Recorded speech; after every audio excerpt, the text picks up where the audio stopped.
Welcome to another episode of Watch Talk with the Punters.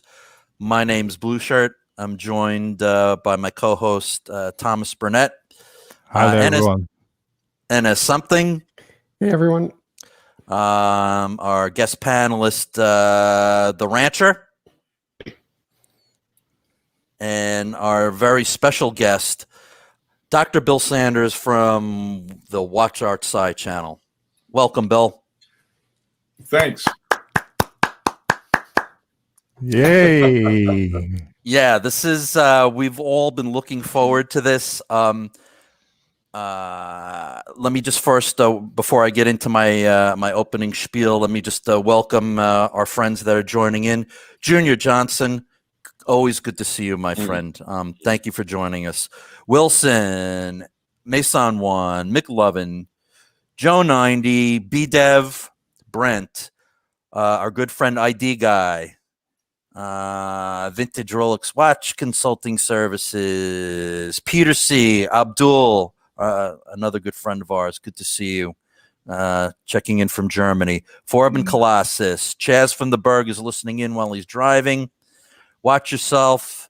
I think I covered everybody. Oh, Rist Ross, good to see you, Ross. Thanks for joining in. I think I covered everybody. Oh, Rist Ross, good to see you. Somebody's got to turn off. Somebody's got to turn off their.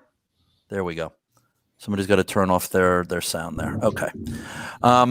So anyway, getting back to the show, a couple of quick points. First, anybody who does not subscribe to WatchArtSci, you're an idiot.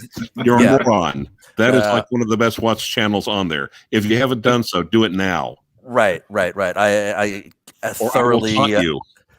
I will echo the exact sentiments of the Rancher. If you don't subscribe to Bill's channel, you need to do it right now. It is one of the best on YouTube. Absolutely. Also, one of the most educational horological channels out there. Right. It is actually one of the places where many of us got to know each other just from watching his full-length videos. He does these vest pocket videos, which are short little 5-minute videos, which are great. And he does 2 live streams every Saturday, one at 8 a.m. Eastern time and another one on Saturday afternoon at 4 p.m. And those are always great, always educational. And Bill did a real service to the community during the pandemic. Bill did a live stream. You were actually doing 2 every day. That was it kept us all going and kept us occupied. And we really thank you for that, Bill, because we all needed a distraction during that time. So yeah, it kept me going too. And you weren't asking for money. Right. A little bit of channel admin before we get going. I just want to say thank you to everybody. Our last video that we did with Rick Remaker, that is now just shy of 1,000 views. So thank you very much. If you haven't gotten a chance to watch that, we did a collection review with him for the first time. He showed the public his entire collection, past, present, and future. It was really, really great stuff. So I urge you guys to check that out. Hey, Neo is in the chat. Good to see you. Hop on, Neo. You got the link.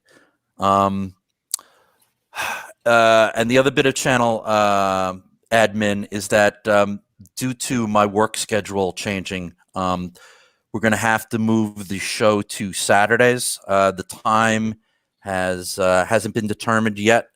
So just keep posted, guys.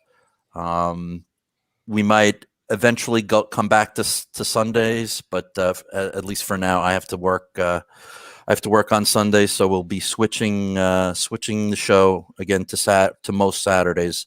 But we'll let everybody know, exactly what time we're going to be broadcasting. Howdy from Texas. Good to see you, man. Another one of our longtime friends. All right. With all that said and done, Ennis, you want to take us through some news?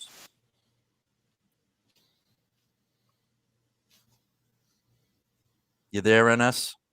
Oh, there he is. I was sharing the screen and I couldn't unmute as I was doing it. So, okay. So this week will be very light. So there isn't that much news, obviously, coming from Watches and Wonders. Most companies have done their big releases that week and a couple of weeks after. But there are a few new things that are coming out. The first one is Ming is doing a collaboration with Messina Lab. Those guys have done a collaboration with Habring before. Mhm. And so this might be interesting to some people because the 17.09 model, that's one of the lower end models from Ming. It's that one that always sells out right away, right, with the normal Solita movement. So if people are interested, these are going to, obviously they're limited to 50 pieces and 150 pieces for the two models. And they're going to come on sale, I think, on the 20th of May, I want to say. Let me check.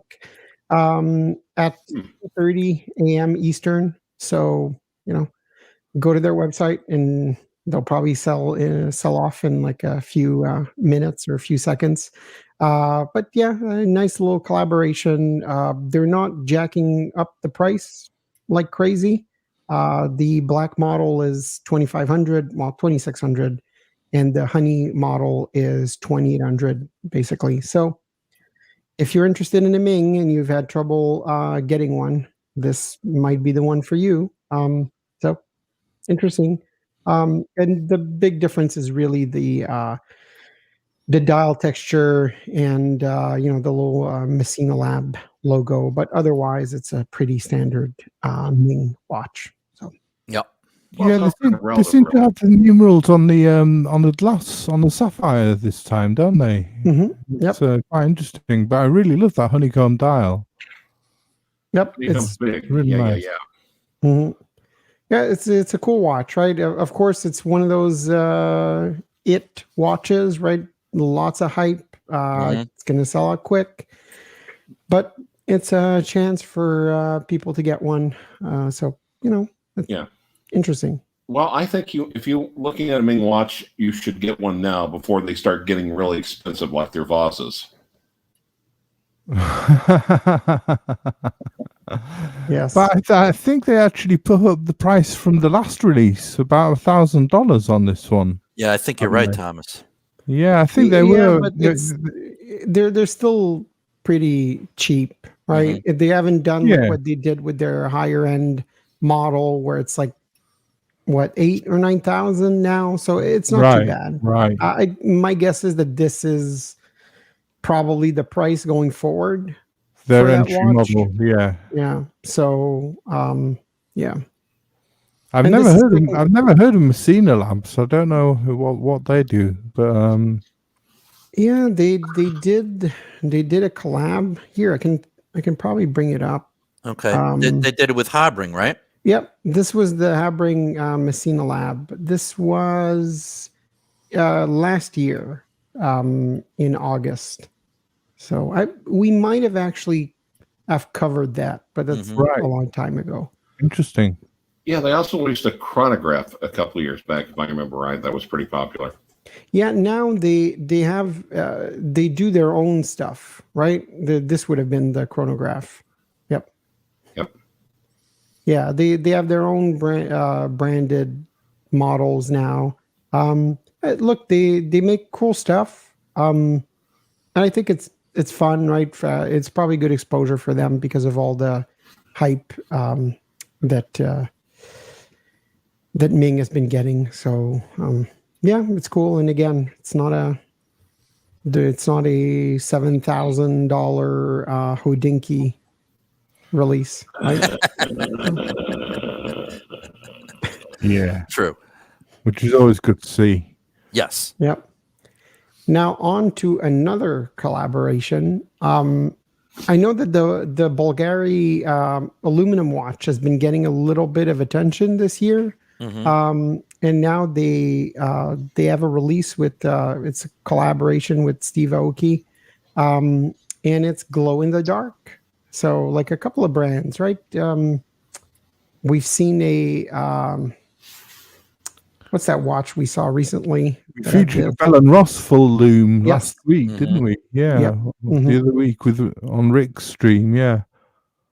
Yep. So it's interesting, right? With a nice little piece of art on it that only shows up. Well, you can see it when it's not dark, but it does contrast more with the loom. So it's a fun watch, I guess. Limited edition, of course, and it's not a crazy price, $3,000. So I think it's in keeping with the pricing on that model. Again, maybe a little bit more. So interesting. Interesting. Yeah, exactly. It is interesting. Again, like I said, it's a slow news week. So the next one is the G-Shock titanium full metal rainbow.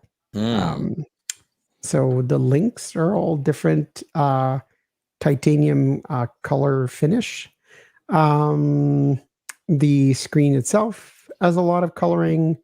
So yeah, if you are into this sort of thing, I guess it's something. But it is, it's $1,700. So right, like all their other titanium G-Shocks, they're all the same price. I know Random Rob has one on order, and he's going to be getting it and doing a full review on it.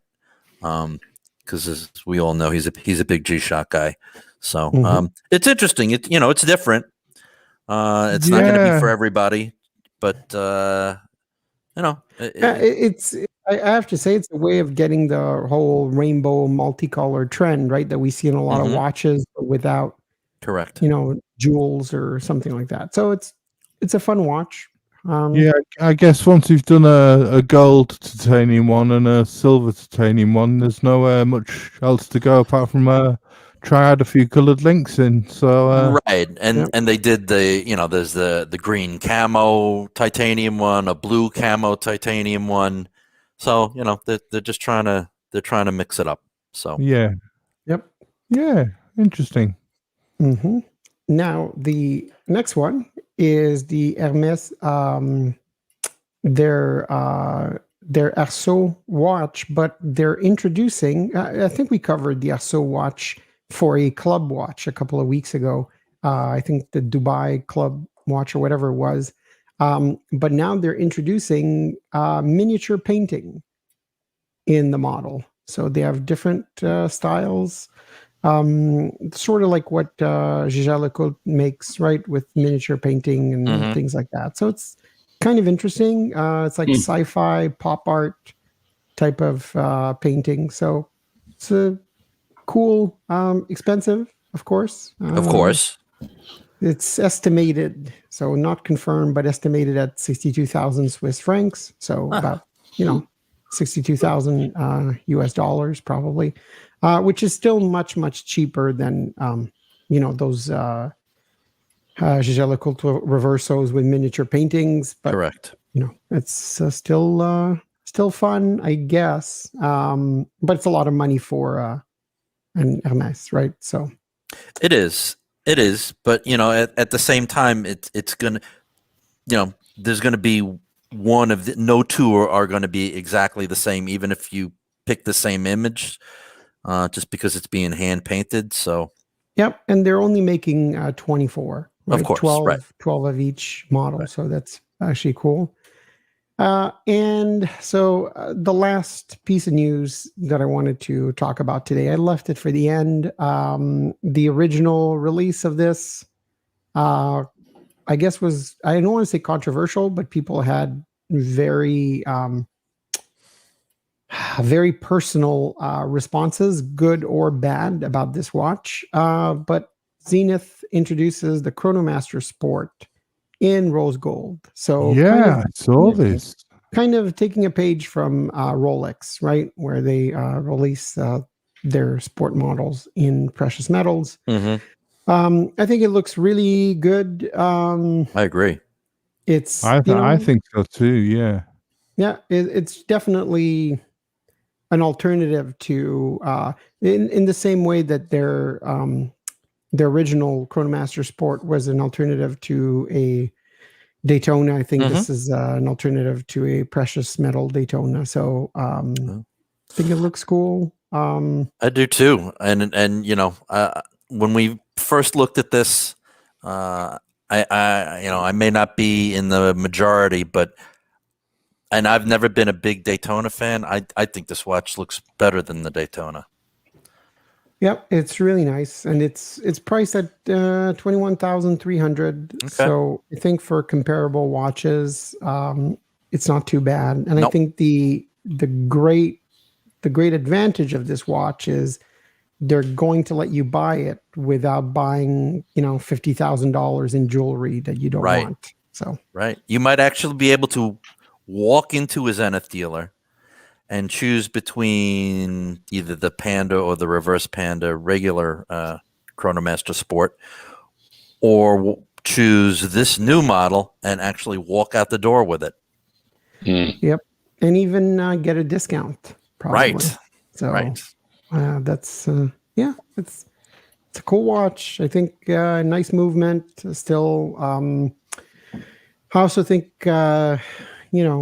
Say what you will, but they did a really great job of, the sapphire case back. I find with the contrast with the rose gold and everything else. And I think it looks lovely. It's almost like looking at a 321 Ed White at the back of it. I think they've executed the back as well as that. I think it looks lovely the way they put the sapphire on. But do you think that they will bring out the option of buying a gold bracelet for it?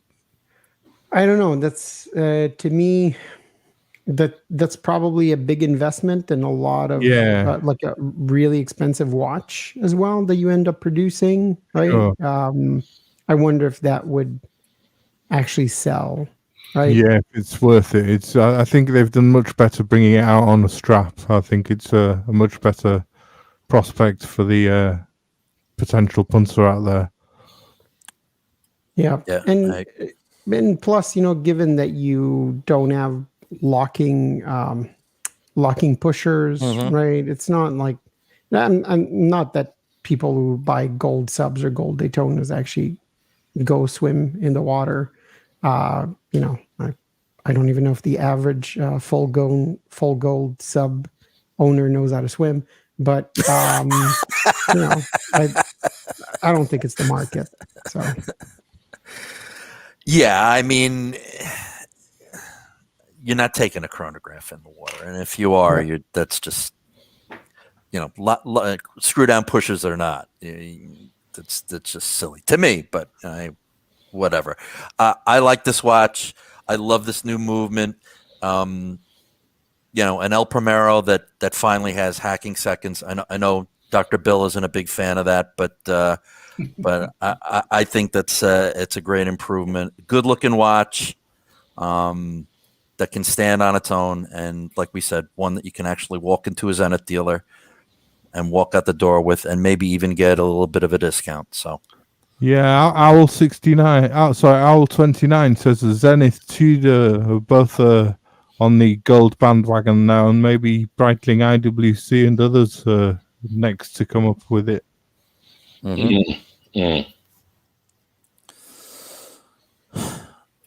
All right. Okay, so that's the news for this week. So now on to the main event. Right. And especially for myself and Ennis, something back in the day, Bill reviewed our collections, and that was always a lot of fun. He only, as Bill, in case you guys know, Bill is one of the nicest men out there. He's even nicer. As nice as he is on YouTube, he's even nicer in person. He's a true gentleman, and his knowledge is amazing, and he makes everybody feel welcome. He did a great job on NS Something's review. He did a great job on my collection review at the time. So we thought it was fitting that we would do the same for Bill. So we're going to jump into the first watch, and I will add that into the stream. Tell us about this one, Bill.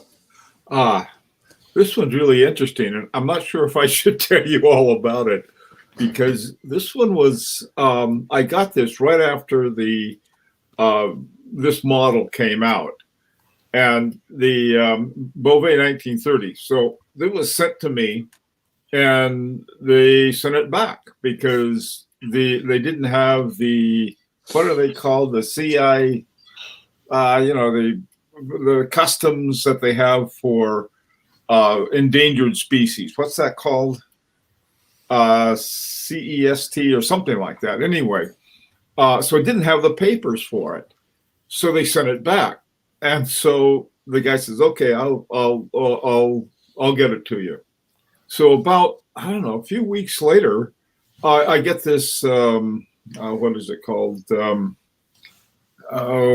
forget any names. WhatsApp. I get a WhatsApp from this guy. He said, "Are you so and so and so and so?"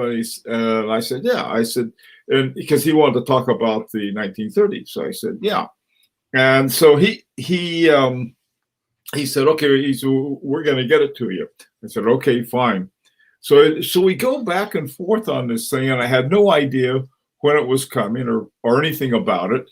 And so one day, I was just sitting here at home, and I got a telephone call.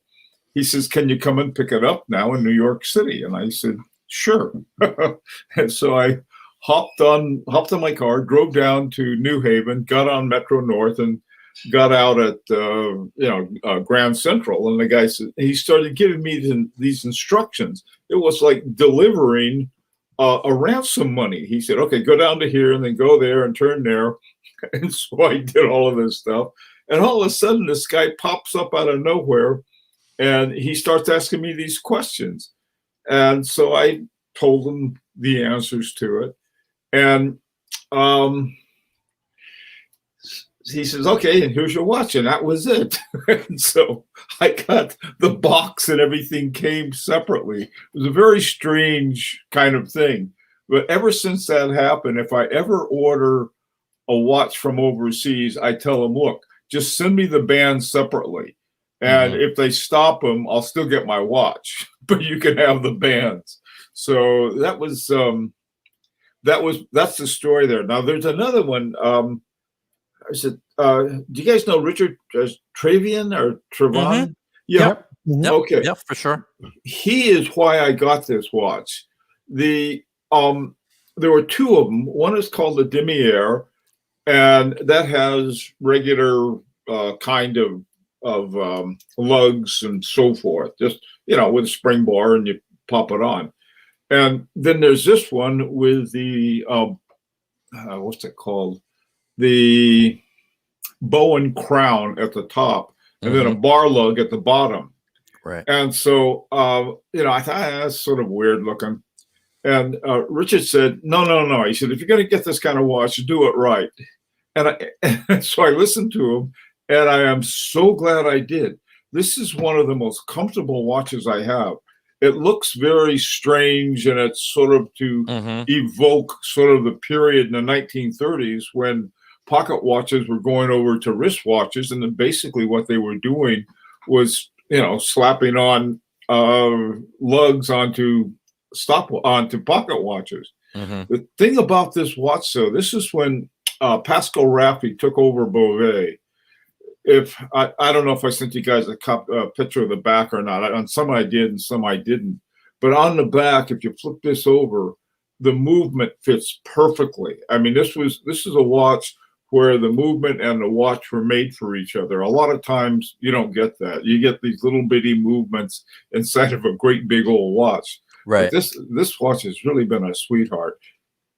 Yeah, what I like about the movement on this one is that they found a way to keep it as symmetrical as possible on the back, right? Even with the escapement.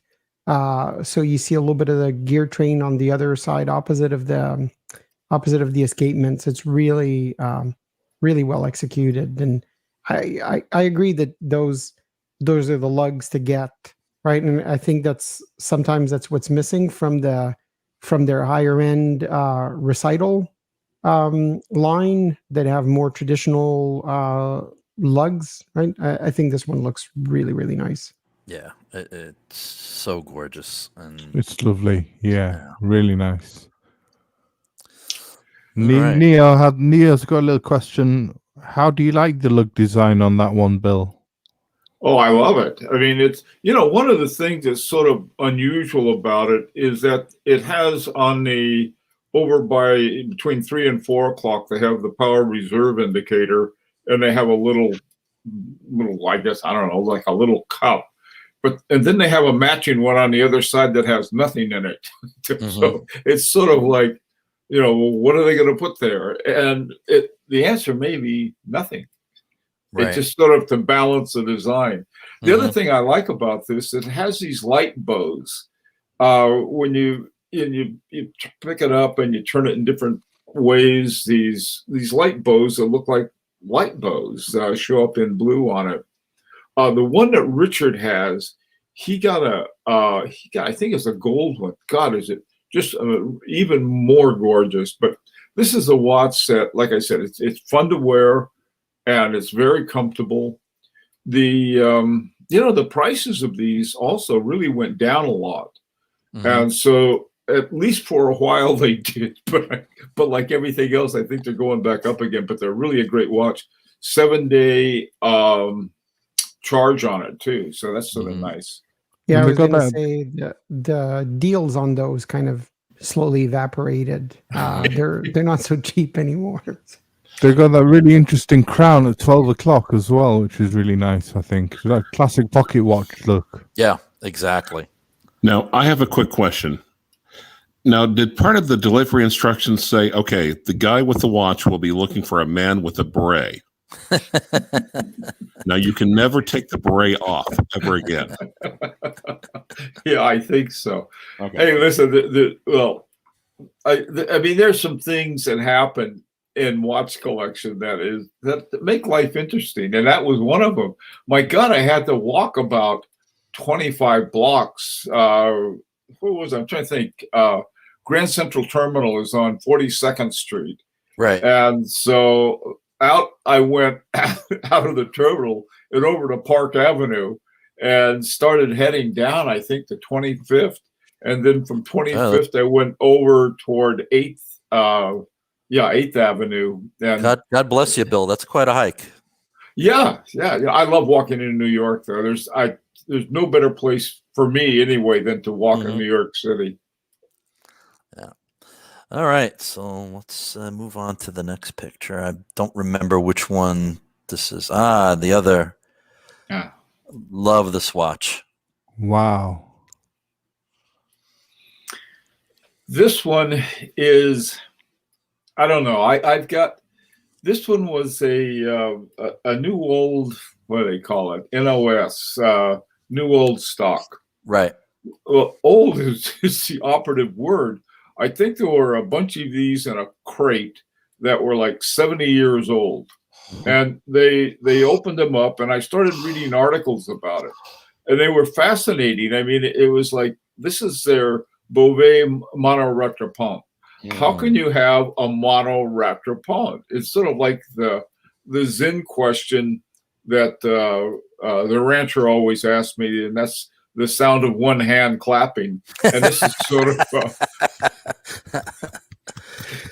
this is the sound of one hand retropont.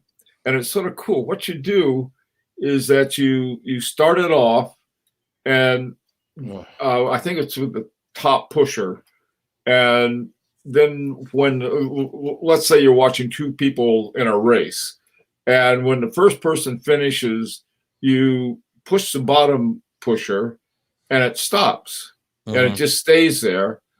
And then when the second person comes in, you release it, and it jumps ahead to their position. I mean, to the position in time that they have. So it's, I mean, this is like most chronograph and certainly Roger Punt. It's something that I don't have a lot of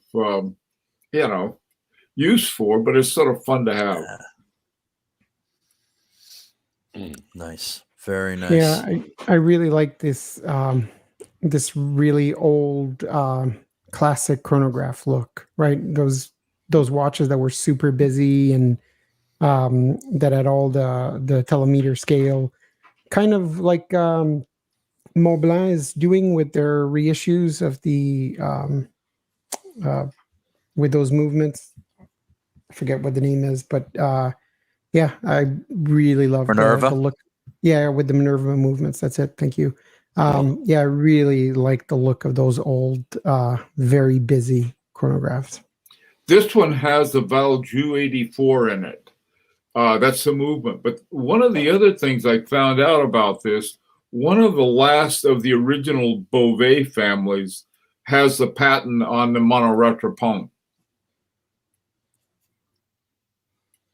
So anyway, I mean, before, I think it went through, a lot of different ownerships, Bovet did, until finally Pascal Raffi, I'll say, rescued the brand.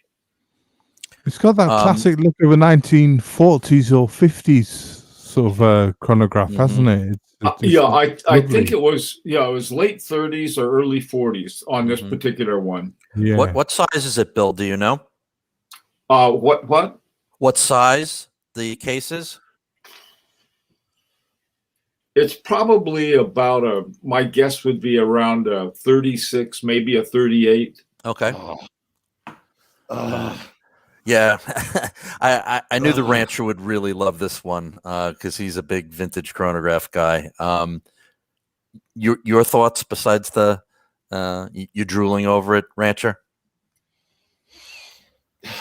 Just classic and iconic. And I had no idea Bovet even did a chronograph, much less a retropont. Also, I have trust issues with Bill now because after I've been hearing you talk about for years, A, I don't like vintage, B, I don't like chronographs, and then you pull this out. I feel like I've been played.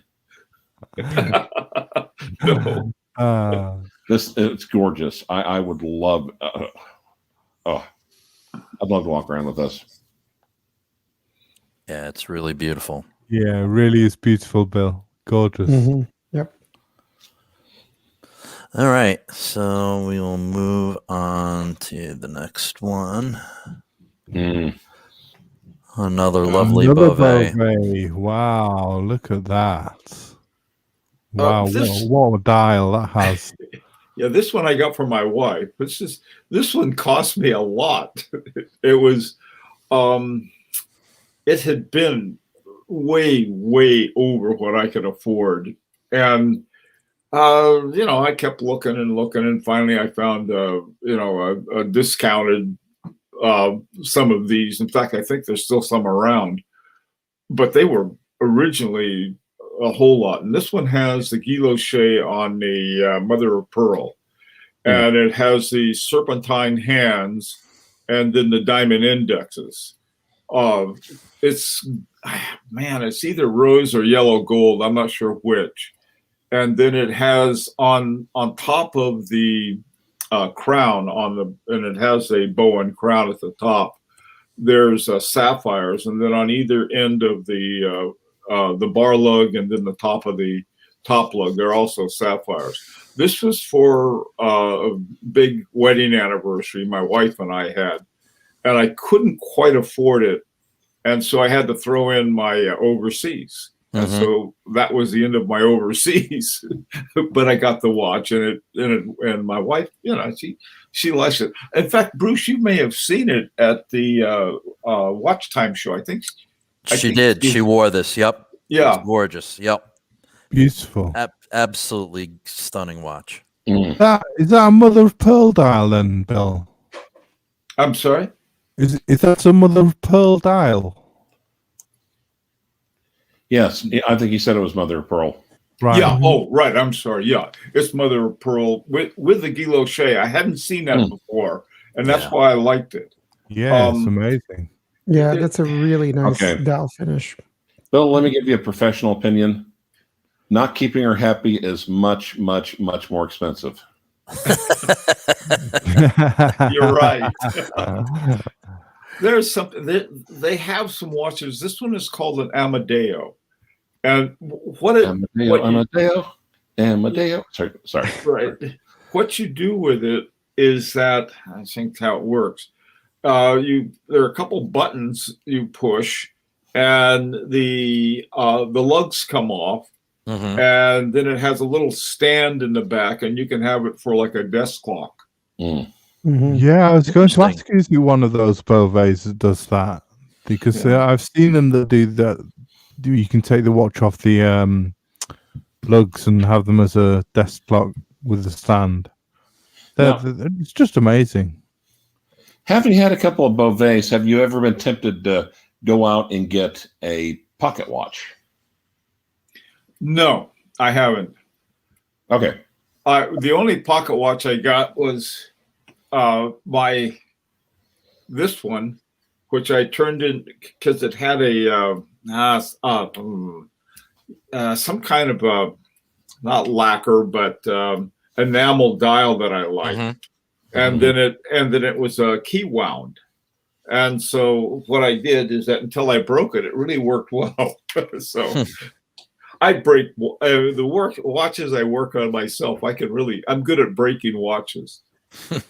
Yeah, Parmigiani makes a similar watch, although I think it was a little bit more sporty, that converts into a pocket watch. You remove it from the case, and then you get a pocket watch case, and I think it's in titanium or something like that. The Transformer, yeah, you're right. Yep. I'm trying to think who had one.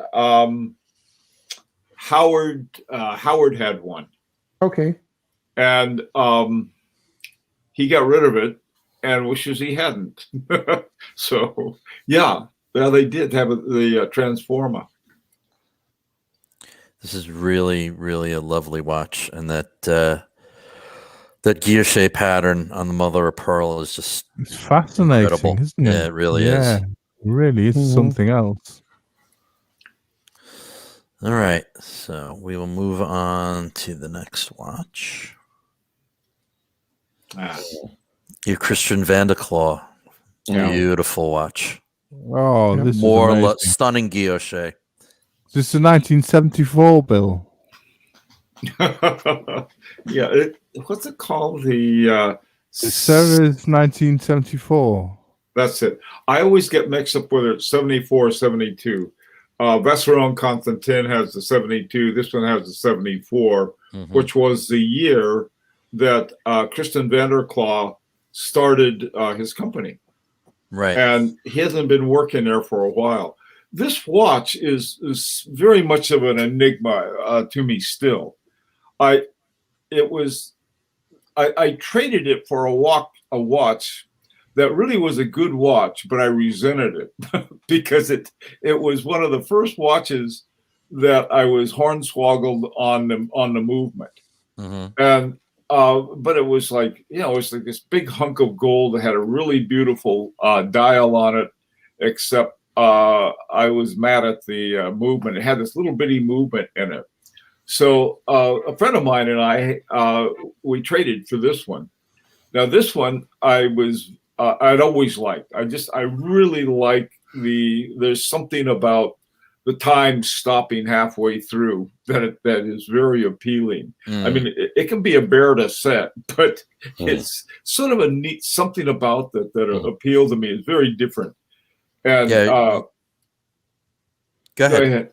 I was gonna say, so it's what I always like. Now, when I got it, I talked to the outfit in Holland that I got it from in the Netherlands, and I had heard that it had a Soprod A10 in it. And so I asked him about that. I said, yep, it's got a Soprod A10. And so that was, that happened to be a movement I really liked. And so anyway, I was fiddling around with it, and I discovered the little logo for the ETA. And it ended up with the ETA 2892 A2. Mm-hmm. Now, this, I don't know what happened. I don't know the history of the development of this watch. I do know they quit making them. But it's what they used to have on this was right at 9 o'clock. And if you just go around the site at 9 o'clock, there used to be a little pusher, and that was how you set the moon phase. And then they changed it. And so this one, you pull it out a little, and then you turn, you know how you do a moon phase when you do it with the crown. That's the way this one's set. And I always have difficulty setting it. Mm-hmm. But it's, it's so much fun to look at that. And I'm not very good about keeping my moon phase set. I'm lucky if the date's right. So. Yeah.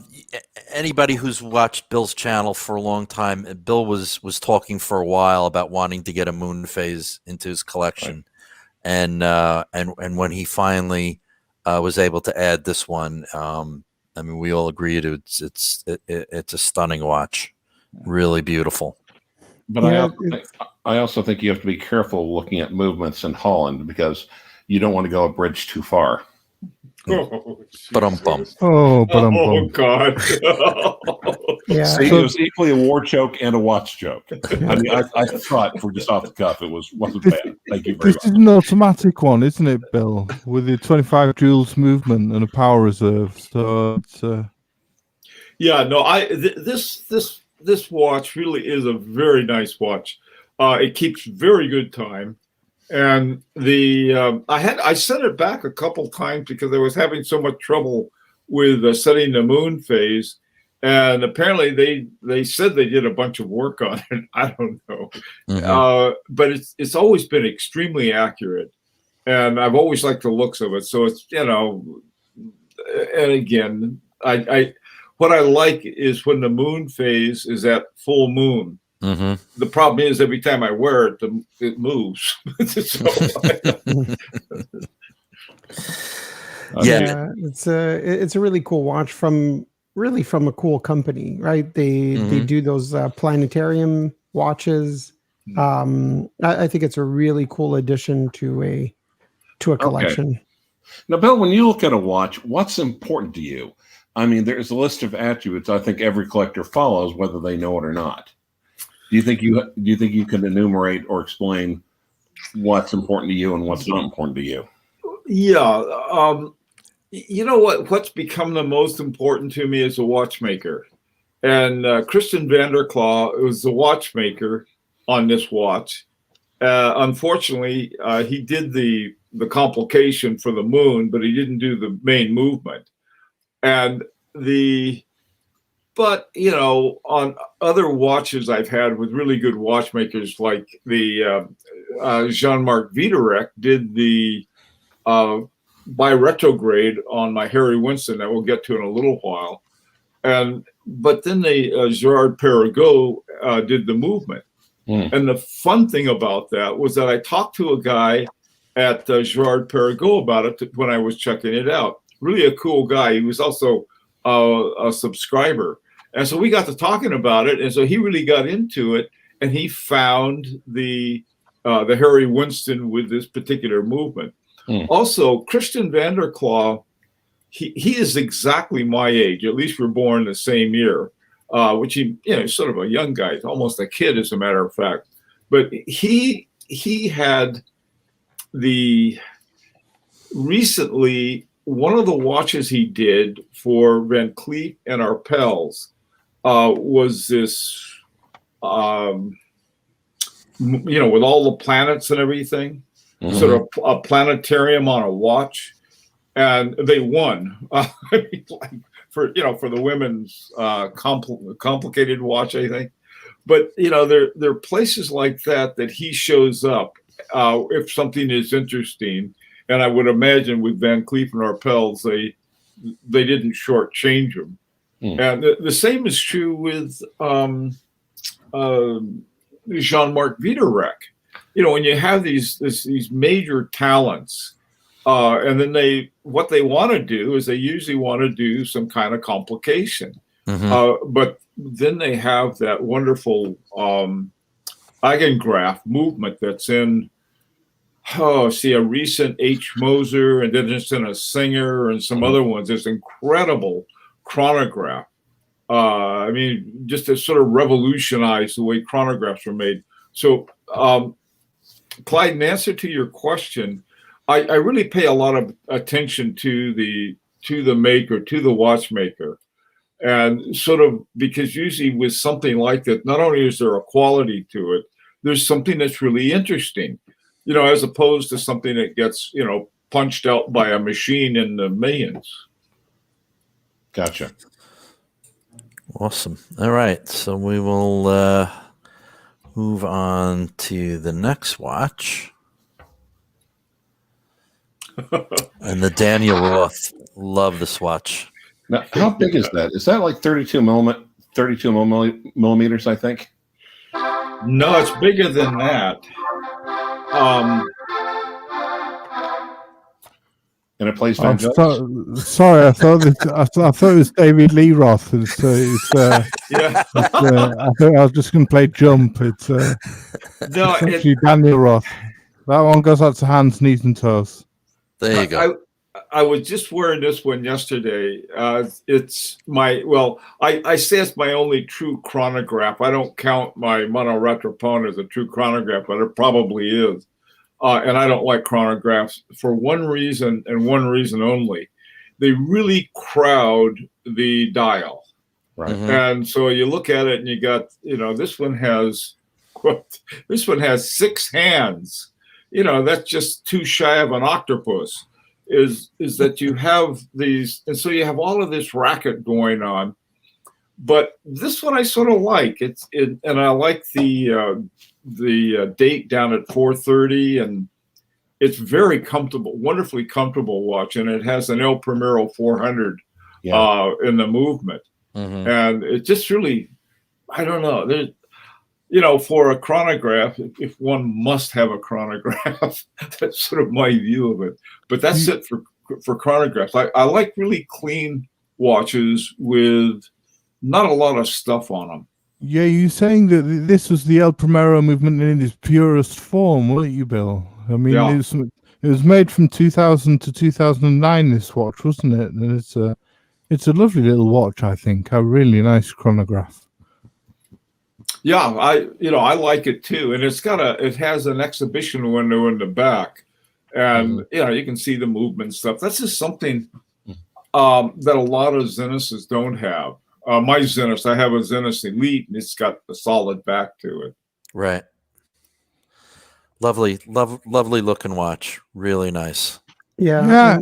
The the El Primero movement is usually fairly small.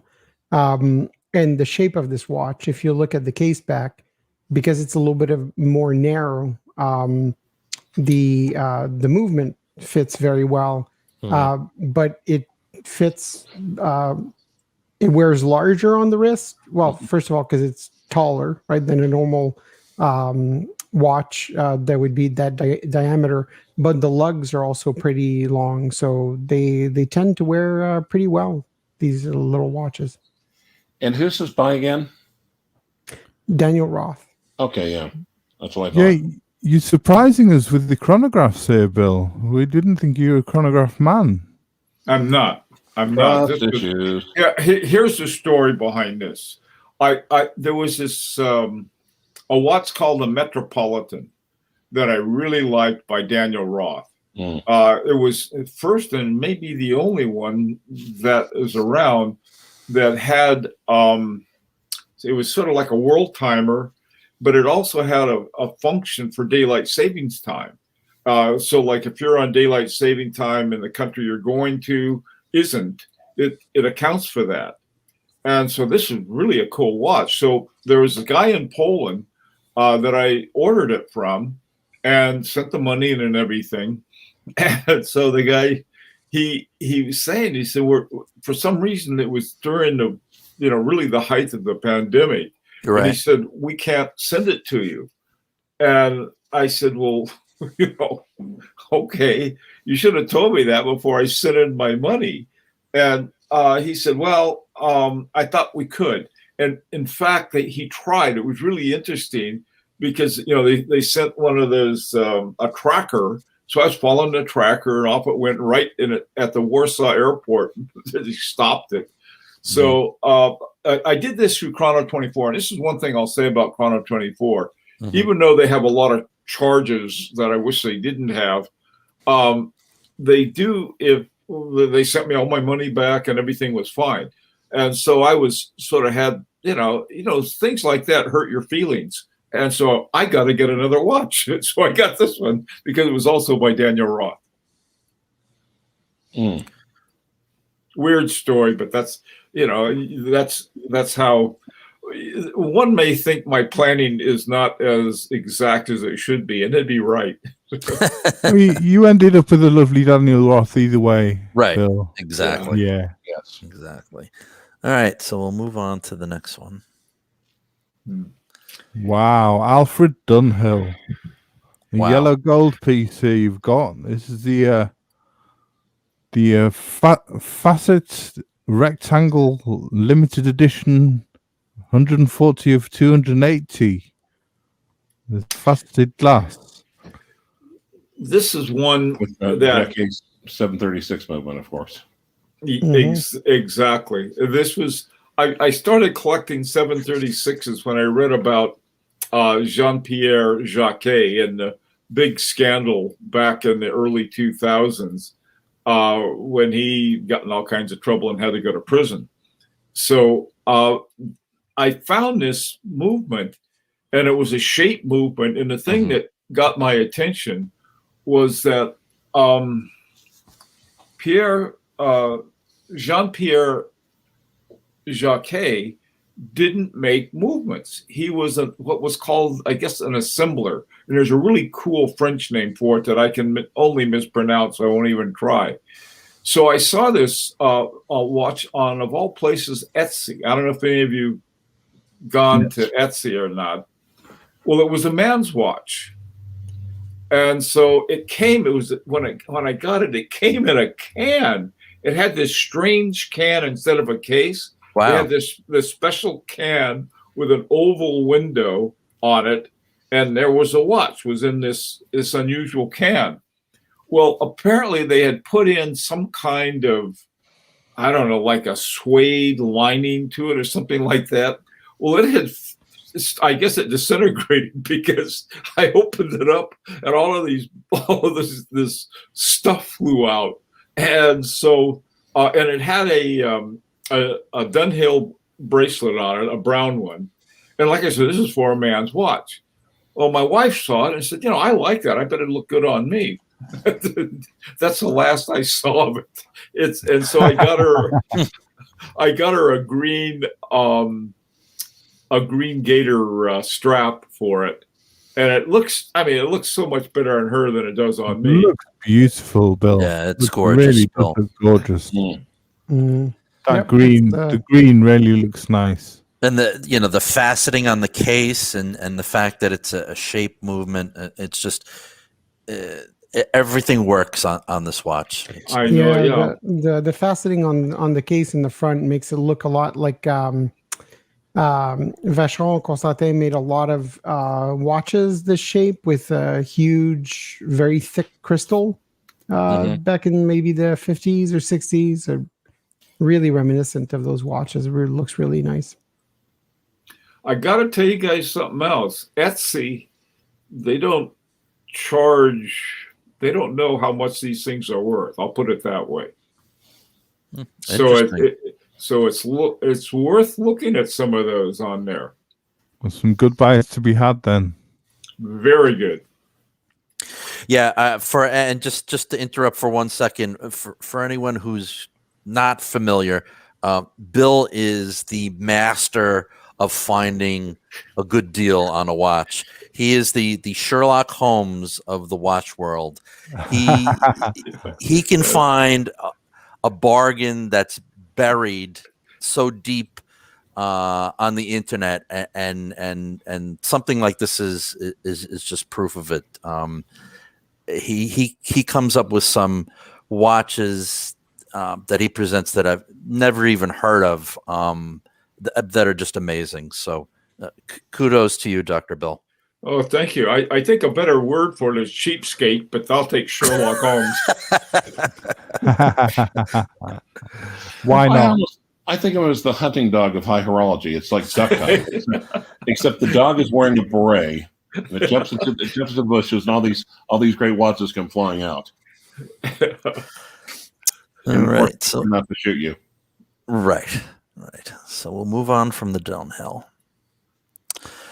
And I love this Habring. I love this Habring, Bill. The Felix, isn't it? This one, the steel Felix with the caliber A11. Beautiful watch, Bill. And I know you've said before, Bill, that this is one of your most accurate watches. The most accurate. This thing is unbelievable. Yeah, I just wind it up and it's perfect. This thing, I set my computer by it.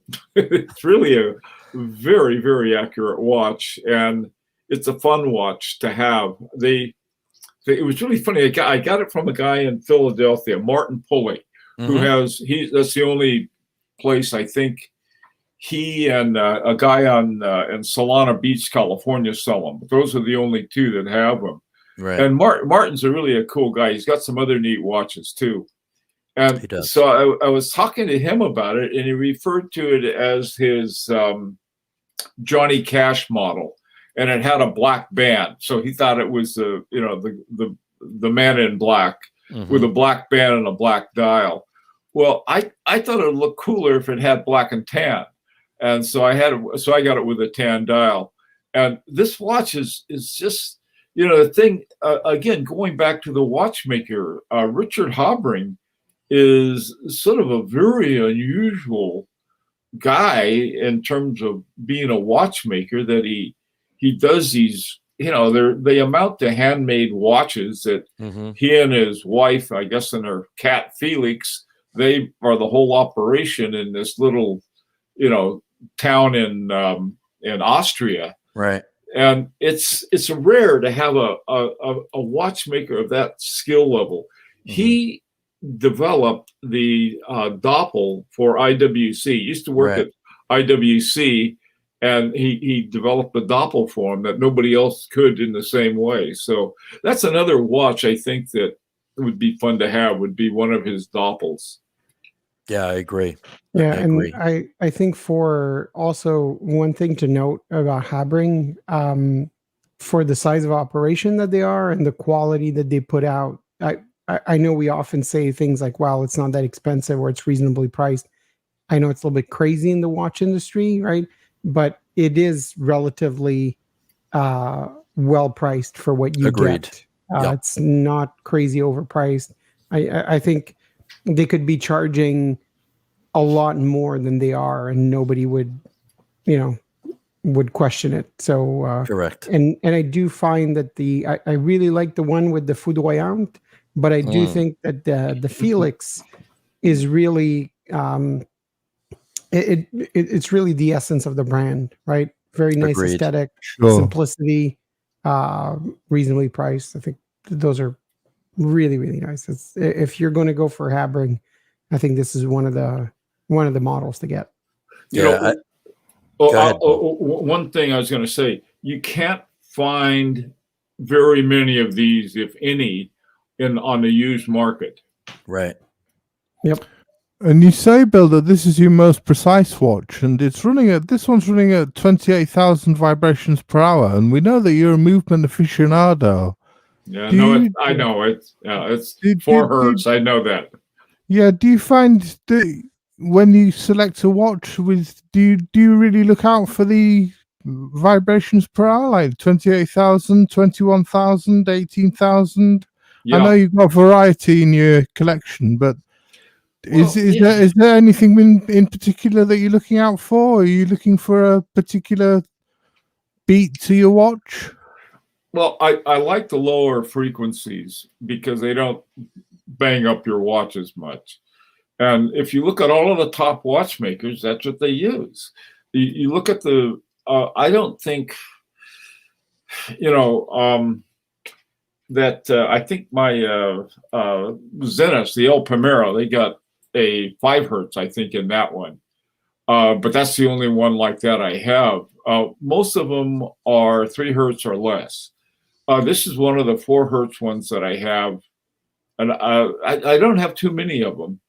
But, I'm not, you don't want to get, I think, crazy rigid about any kind of aspect of a watch. Because if you do, I think you're going to miss some really good ones. Right. Sure. Fair point. I've been tempted by this watch a couple times and was close to pulling the trigger, and I've regretted that I didn't. So maybe one day I'll be able to add one in, but I just love this watch. They're great watches. I can't say enough about them. All right, so we'll go on. Beautiful watch. The next one. By the way, I want to know that I'm taking advantage of the crazy rigid statement. Thank you. Followed by another beautiful watch, the FP Journe Chronometra Souverain Platinum. This is the Willy Caliber 1304. And this is running at 21,000 vibrations per hour. It's got the gold plates and bridges on the movement. This is gorgeous. It's absolutely stunning. Beautiful watch, Bill. Yeah. This watch, the longer I've had it, the more I like it. And I can't say that about every watch. I mean, some watches, you have them all the time. You sort of get used to them, and you don't sort of, your appreciation is you still have high appreciation. But this one keeps getting bumped up as they discover new stuff. And one of the things about this, and you don't really hear a lot about it, is the parallel dual barrels. And what they do is that they, and it took me a while to appreciate it, is that they take the pressure off of the going train. I mean, your watch is pushing a lot of gears in the going train, and then down to the escapement, and letting things go in a nice steady way so you have a constant force. What they do with the parallel barrels is that they have them both pushing at the same time. They're both providing the power, which gives it a constant force. And this is what FP Journe, I think, was very concerned about. And this watch is the Resonance, the Remontois Égalité, all of those watches have something in them. And of course, the tourbillons, but that's another thing. I think it's important for all of us to have our idiosyncrasies. And my idiosyncrasy is that I'm not crazy about chronographs or tourbillons, but that's just me. Some people really get upset about that. Well, you must like chronographs or you must like tourbillons. I said, nah, they're just not my thing. The same thing with silicon. Sort of rejected all Patek Philippe since about 2007. I don't want them because they have silicon. But people say, "Oh, well, that's I have one and I really like it." That's great. You should like it. I don't. Right. And it's just sort of, I think it's okay for that, and even learn to appreciate somebody else's idiosyncrasies, not mine. I don't want to sell my idiosyncrasies. I'm going to keep them all. They're not for sale. But I've learned a lot by, somebody has a certain kind of watch and they have a certain kind of attraction to it, and they tell me about it. And I thought, what a good idea. This is, even though it's not sort of a standard thing. So anyway. That's just the beauty of the choices one makes in their collection, though, isn't it? Exactly, Thomas. And some of them, are. This is why also in my collection, I do have a chronograph. I don't have a tourbillon because if I got one, I'd get one from China. But that's about it. Yeah, this is just such a beautiful watch, and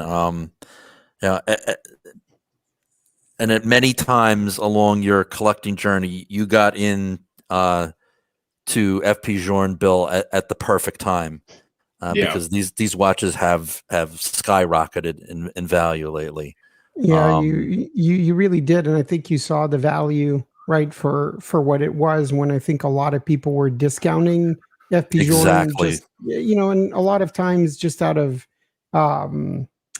just out of being a snob about watches, right, and just not looking twice at an independent.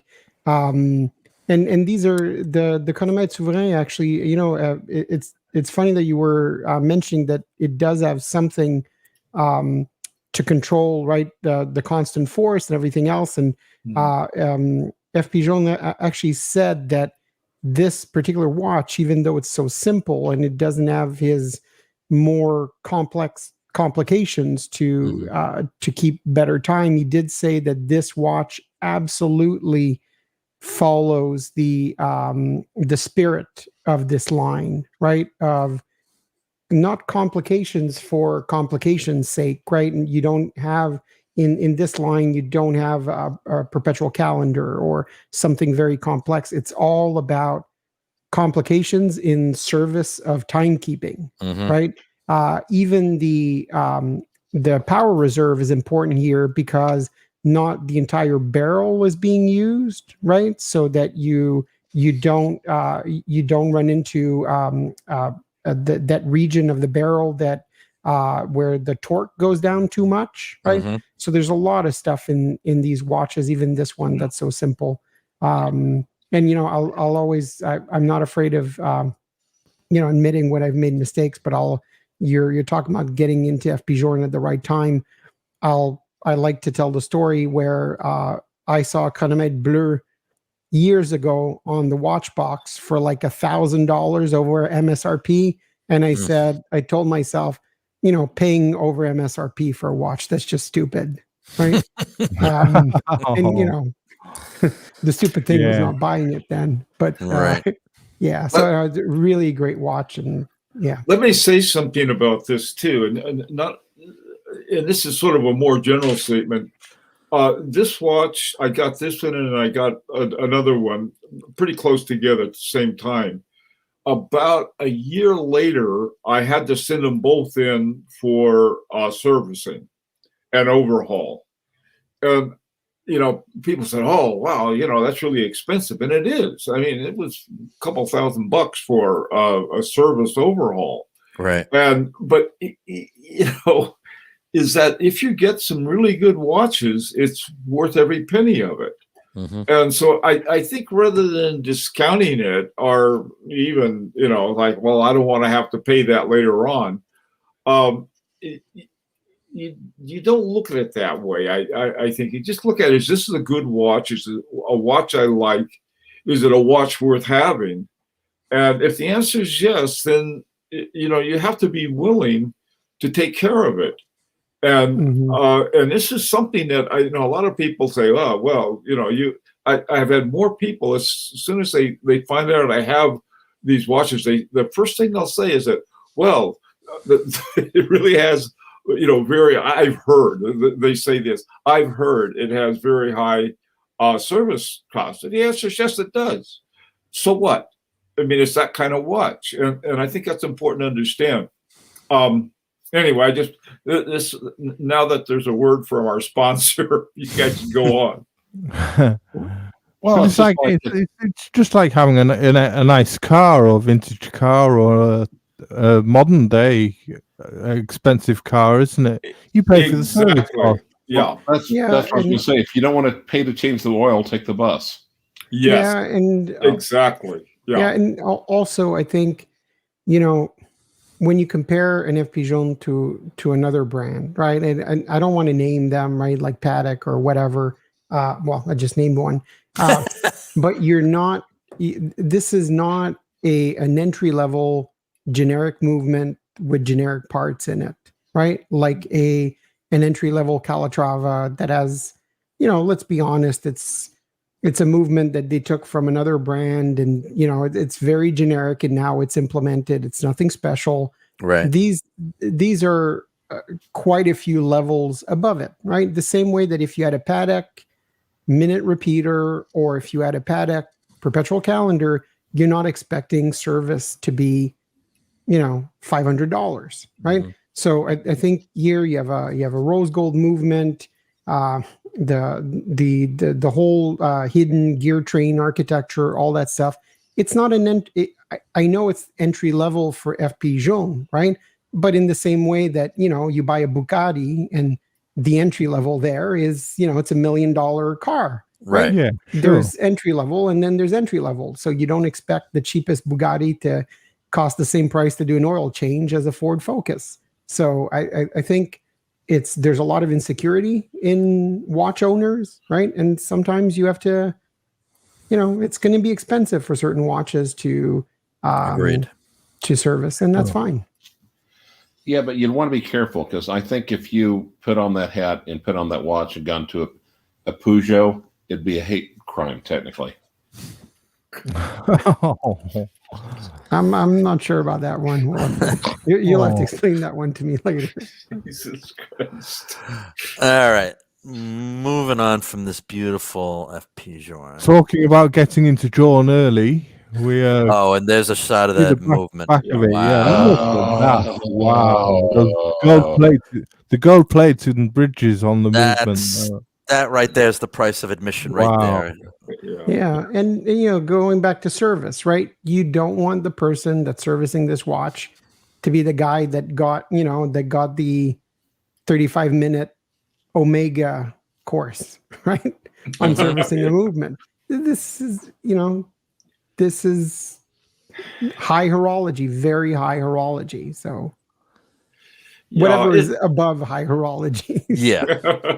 Exceptional horology. Yes. I thank you for I forgot whatever level that is. That's stunning, Bill. I mean, just really is, isn't it? Just something you could just else. stare at that, for hours. At least I could.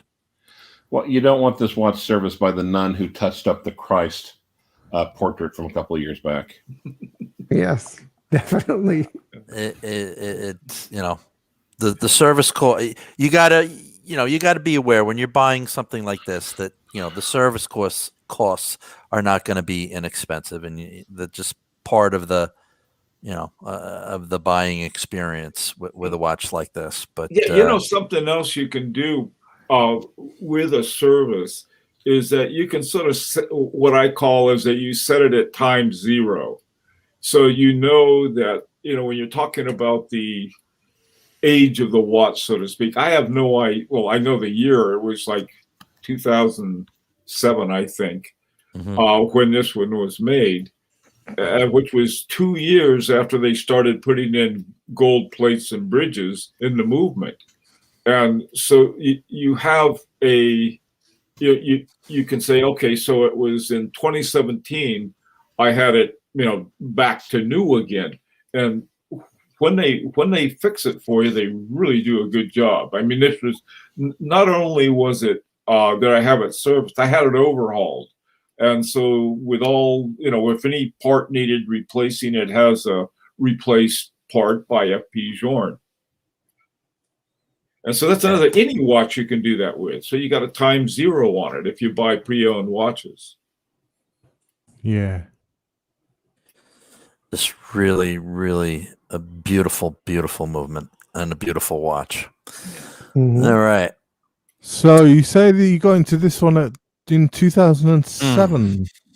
Interesting. Yeah, that one was made in 2007. This one, the FP Journe Chronometro Resonance 18-karat yellow gold, you got into a bit earlier, I think, maybe, because this has got brass plates and bridges on the movement. Yeah, this is one of the ironies. This is so crazy. like I said, in 2005, FP Journe started putting in gold plates and bridges in his watches, and before that, he had brass ones. And now the brass ones, because they're rare and there weren't as many of them, this one's from 2002, is that it has more value than one with gold, which is, to me, it's just sort of an irony. I think I was talking to, it was Clyde I was talking to the other day. I said, if you have a choice of being smart or being lucky, go with lucky every time, because I didn't buy these. I didn't buy these because I was smart. I bought them because I liked them, and then I was lucky in terms of, at least in terms of the value. But that really doesn't affect me because I have no plans on selling them. Right. Just the whole concept of this watch, and just the effect of the two movement, that they equal out. It's just it's an amazing watch. Very cool. It really is. Yeah. Yeah, it's this and the Chronomètre Optimum are my two favorite Journe watches, right? And again, it's not complication for complication's sake. It's complication in service of timekeeping. I think it's really cool. And when you think about it, this was the story behind this watch is great, because it was kind of an experiment for FP Journe, right? And he went down the path of, it didn't work at first. He had to re-engineer it a couple of times, and every single revision of this watch up to the latest one that also has a remontoir d'égalité in it. But every single one is like something special, right? Like they change the dials and whatnot. But this one, the classic one with the two 12-hour dials, is just, to me, it might be my favorite, although the latest one is really cool because it's, everything but the kitchen sink thrown at it. I agree with you, Ennis. This one is my favorite version of this watch. Because it really is with having the two 12-hour dials that are exactly the same. It really is all about, forget the two dials, right? I know you can have two separate time zones or whatever, but forget all that. This is all about having two escapements and resonance to, get better timekeeping. I think that's amazing. Yeah, I went to FP Journe's lecture in New York that they also had. This was right before they closed down New York. The Horological Society of New York had it. So FP Journe was there, and he was talking about these watches. So after his talk, I went up to him, and I showed him my watch. He asked me to take it off. He wanted to look at it. So he's looking at it. He pulls out his loop. He carries a loop, and so he's looking at the thing. And I was sweating bullets because I thought he was going to say, "This is a fake." Oh, great! But he didn't. He said, "This is really a good one." And thank God I had the two times set to exactly the same time. Apparently, a lot of people set these to different time or use them as dual timers, and he had a fit when they did that. He didn't like that at all, and so that was why he came up with two different dials. One was the 24-hour one, and then the other one was the 12-hour one. The one on the right is sort of he sort of left that alone, and then he had another one with the 24-hour, something like that. Then he had another one that looks like a parking meter, and so he went through all of this. The latest one he has, though, is just mind-boggling because it has, in addition to having resonance, it has a remontoir d'égalité. That watch is, Jesus, that is really something. This one, though, I'm very happy to have. I got a story for this if you want to hear it. Absolutely. Go for it. Yeah. Okay. Here's what happened. a number of years ago, this guy got in touch with me, and this was after I had mine. And he said, "Hey, Bill, I found one like this, except it's in platinum, but it has the brass plates." And it was like $34,000, something like that. It was in this dealer in Spain. And the guy asked me if I thought he should get it. And I said, "Yeah, that sounds like a great deal." So he got a hold of the guy, and he was on his way to Basel, I think, for the watch show they have there, or they used to have. Anyway, so he was going to stop in Spain and pick it up. And so he did. And when he got there, the guy said, "Oh, no," he said, "that price is no good. That must have been an assistant who gave you the price." He'd already gave him $5,000 down on it. Right. So the guy was, so he really got upset with the guy. I think the guy wanted like 38,000 or something like that when the deal was 34, 36, one of the two. And so the guy just said, "Screw you," and got his 5,000 back and went off to the show in Basel. So, Jesus, these watches, the ones that had the platinum case with the brass plates, those things, God, I tell you, I think they're approaching $1 million right now. Really? And yeah, it was one of those things, so that you never know. And the guy just didn't like I don't blame him. I would have probably done the same thing. Didn't wish I had, but that was my story. That was sort of a weird thing with this watch. By the way, too, I think his name is Xavier. Is that right? The guy who first did the thing with resonance and the pendulums. Are you familiar with him? Anyway, if you want to find about resonance, that is something I think worth looking at, is that to look at the history of it and find out how it developed and why. We've just got a couple of questions from the Punters, Bill, if you don't mind. Junie Johnson's asking you, does the brass tarnish? I'm sorry? Does the brass tarnish in the movement?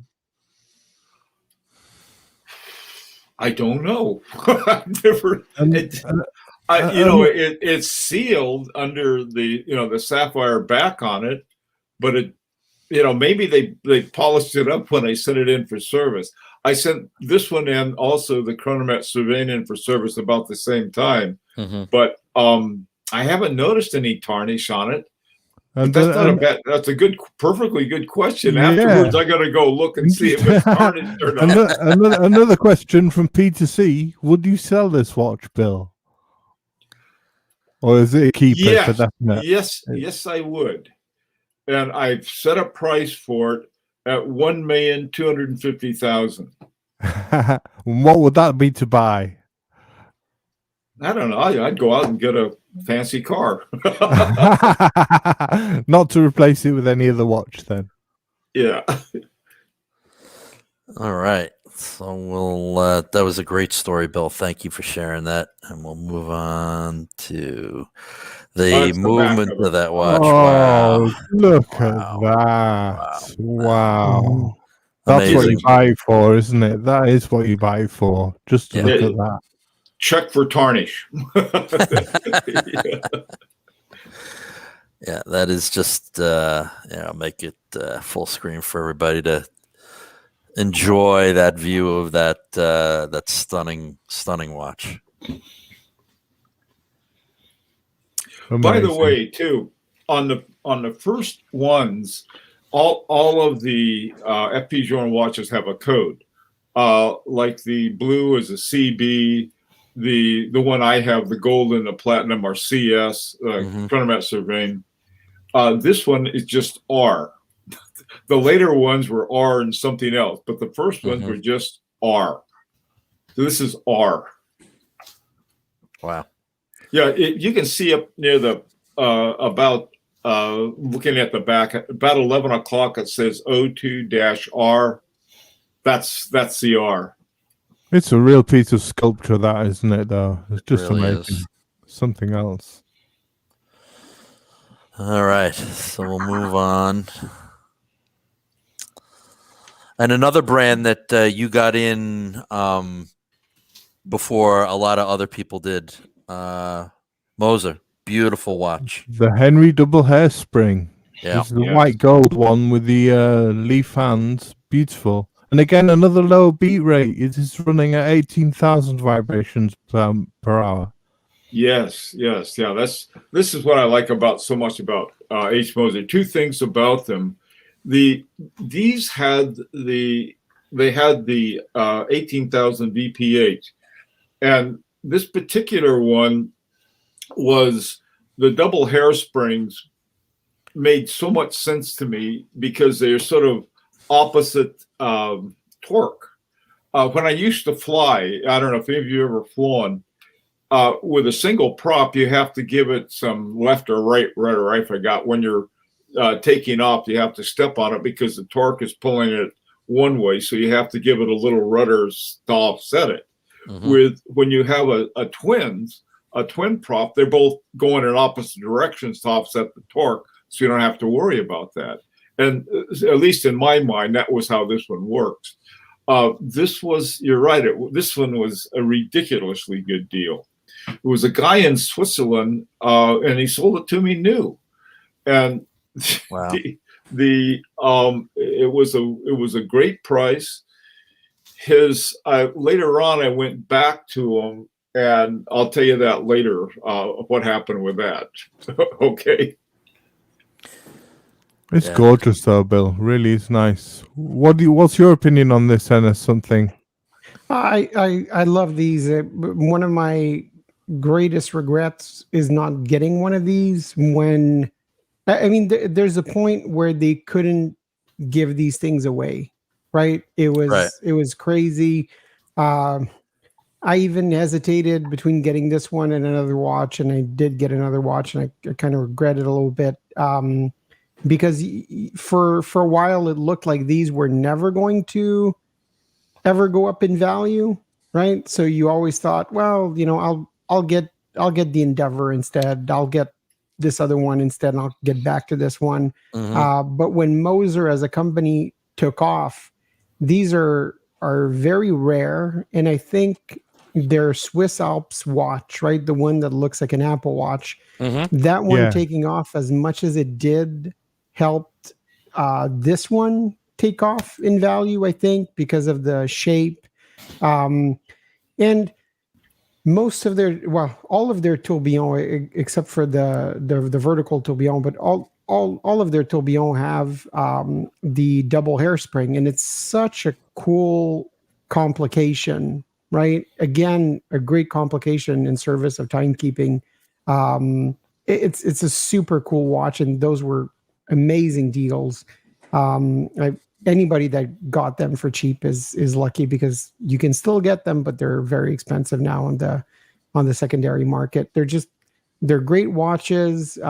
This is back when Moser put too much money into their movements. They were making movements that are more complex mm-hmm. than what they make now, that were more expensive to make, more expensive to assemble. There used to be great deals again in that era of Moser. Now, not so much, unfortunately. But it's a great watch, and this is very similar to the Endeavor that I have, and the white gold hands on the kind of silver sunburst dial. You may think that there's not going to be a lot of contrast and it's going to be hard to read, but they're so easy to read with the leaf hands.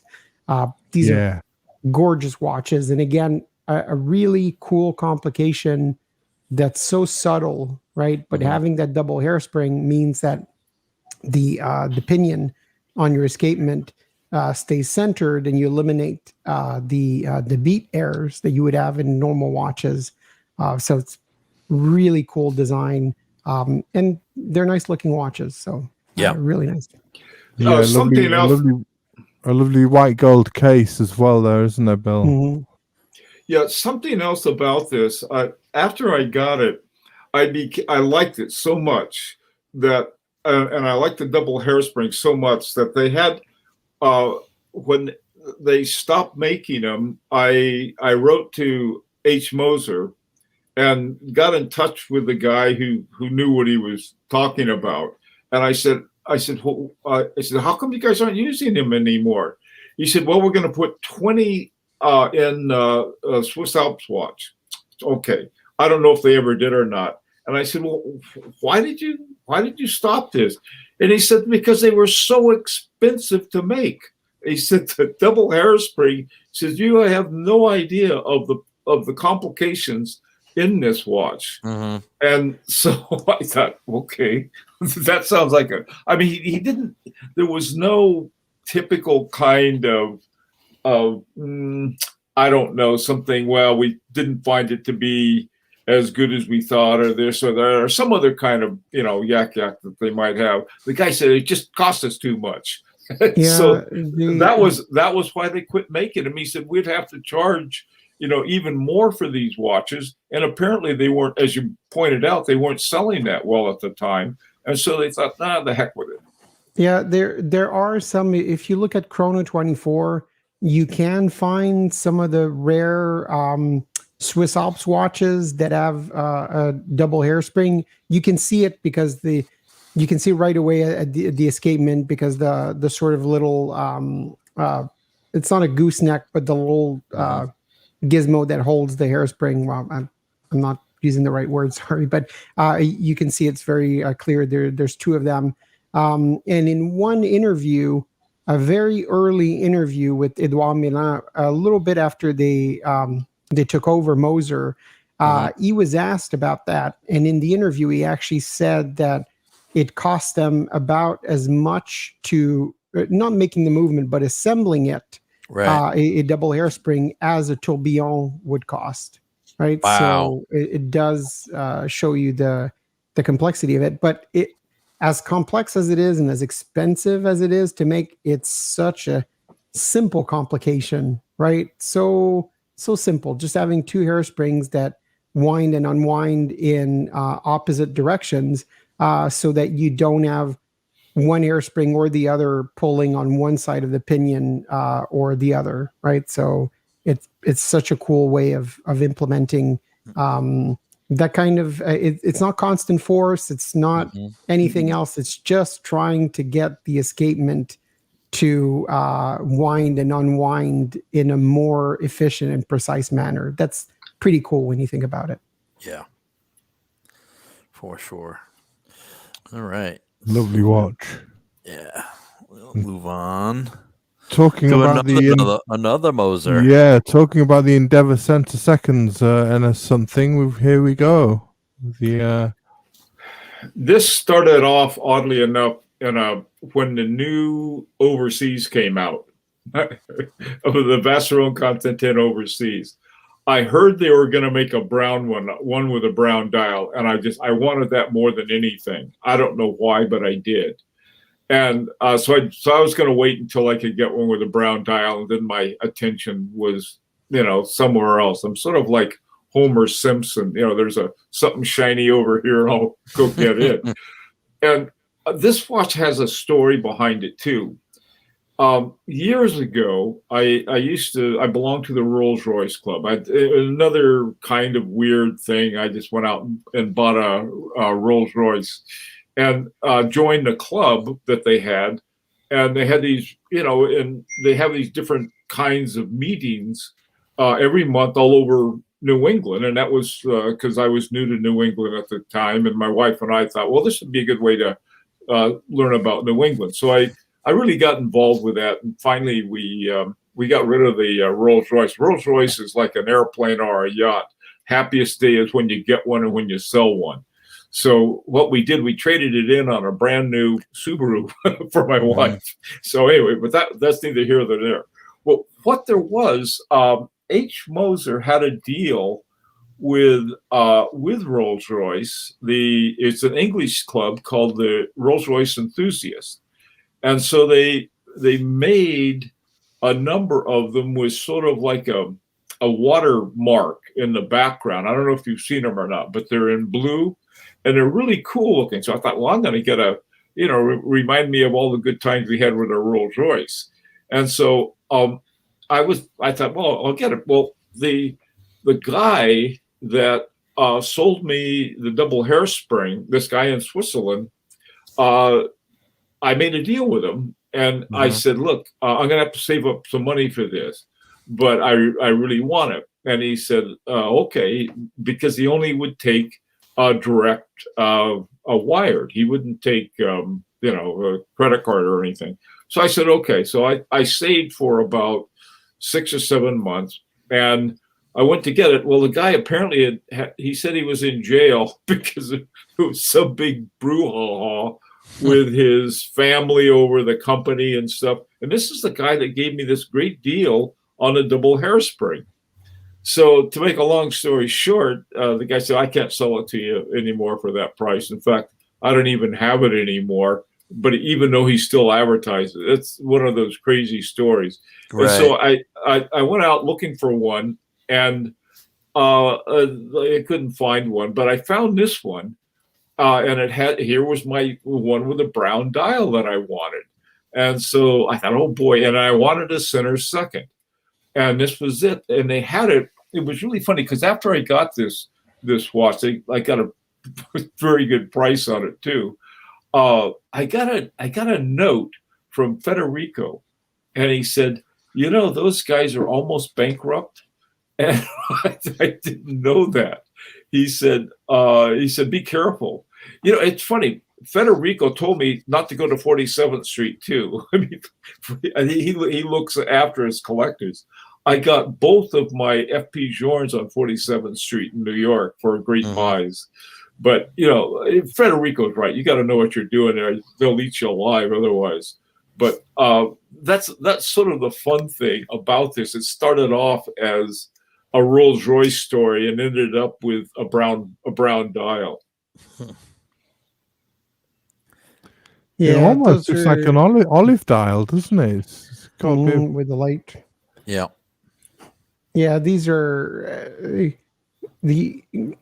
so many people passed on those watches, and I have a very similar one, but white gold, and you used to be able to have them for amazing prices, brand new, not even used, new old stock, basically box and papers, warranty card for I don't want to say pennies on the dollar, but pretty close to it. And those days are gone. But hey, live stream, I'm gonna call you back. Okay. Hey, Clyde. Oh shit! I had the microphone. You got to mute yourself there, my friend. There's a whiplash Willie. Okay. All right. So sorry. We'll move on from this beautiful Moser. On to the Harry Winston Premier by retrograde. Yeah. This has got a Gerald Perigo caliber in it, hasn't it, Bill? And a retrograde module by Agnor. Yeah, this has got a weird story with it too, if you want to hear it. Of course. This started off in Holland. There was a guy who had this watch, except it was in white gold and a little different color combinations. So he and I made a deal for this it's called the Harry Winston Premier by Retrograde is the full name of it. So we made a deal on it, and this is the guy. I think I've told you this before. Once we made the deal, he said, "Okay, here's what I want you to do. I want you to hire a courier, come to where my work is, and then have the courier take it down and send it to you FedEx." I thought, what? I'm not going to do that. He sold me a watch, and he's, sometimes the seller pays for sending it. Sometimes the buyer does. Depends on the deal you make. But this guy said, the buyer always pays for it. Well, and on top of that, he wanted me to hire a courier. I don't know. He lived in some little village in Holland, and so I don't know why. I just was sort of like, come on. That's something else too. a friend of mine years ago had a saying. He said somebody's socks squeak, and I said, what is that? He said there's something wrong, but you can't quite tell what it is. He said their socks squeak. Well, this guy's socks are squeaking all over the place, and so I thought, well, phooey with him. So I went looking for another watch like this one, and I found this one, and this one was unusual. I got it from an AD, from a Harry Winston AD in New Jersey, and I was talking to the guy, and we finally made a deal, and he gave me a great price on it. And he said, so I asked him about this when I got it, and this may sound strange to ask a seller this, who sells it to you as a pre-owned watch, but I said, this thing looks brand new. I said, are you sure it's pre-owned? Oh, he said, oh yeah, this one belonged to this guy who had $1 million collection, and his initials were HW. And he got the Harry Winston because he liked it had his initials. So then he got another Harry Winston, and he decided he didn't need two. And so he traded it in on this one, which was his original one. And so that was how I ended up with this one. And the guy apparently, I don't know why, but he gave me a really good buy on it. And so, but I thought it was brand new. So, it came with a box and the papers and everything. So I was really happy with this one. And this one is, I don't know, it's such a fun watch to have, and it just is, it's a very formal watch, but it's also fun to, wear with, sort of grubbies, just for the juxtaposition between the way you look and the watch you have. But this is a fun watch. I love the way you say that. It's one to wear with grubbies. I mean, the bi-retrograde is just such a interesting, complication. It's just so cool. A good watch. I got a hold of Vitorek, he has two sons, and I was asking him about because I wanted to check on the retrograde whether they really made it or not, and he sent me the blueprint, the diagrams for the bi-retrograde. That was sort of a cool thing.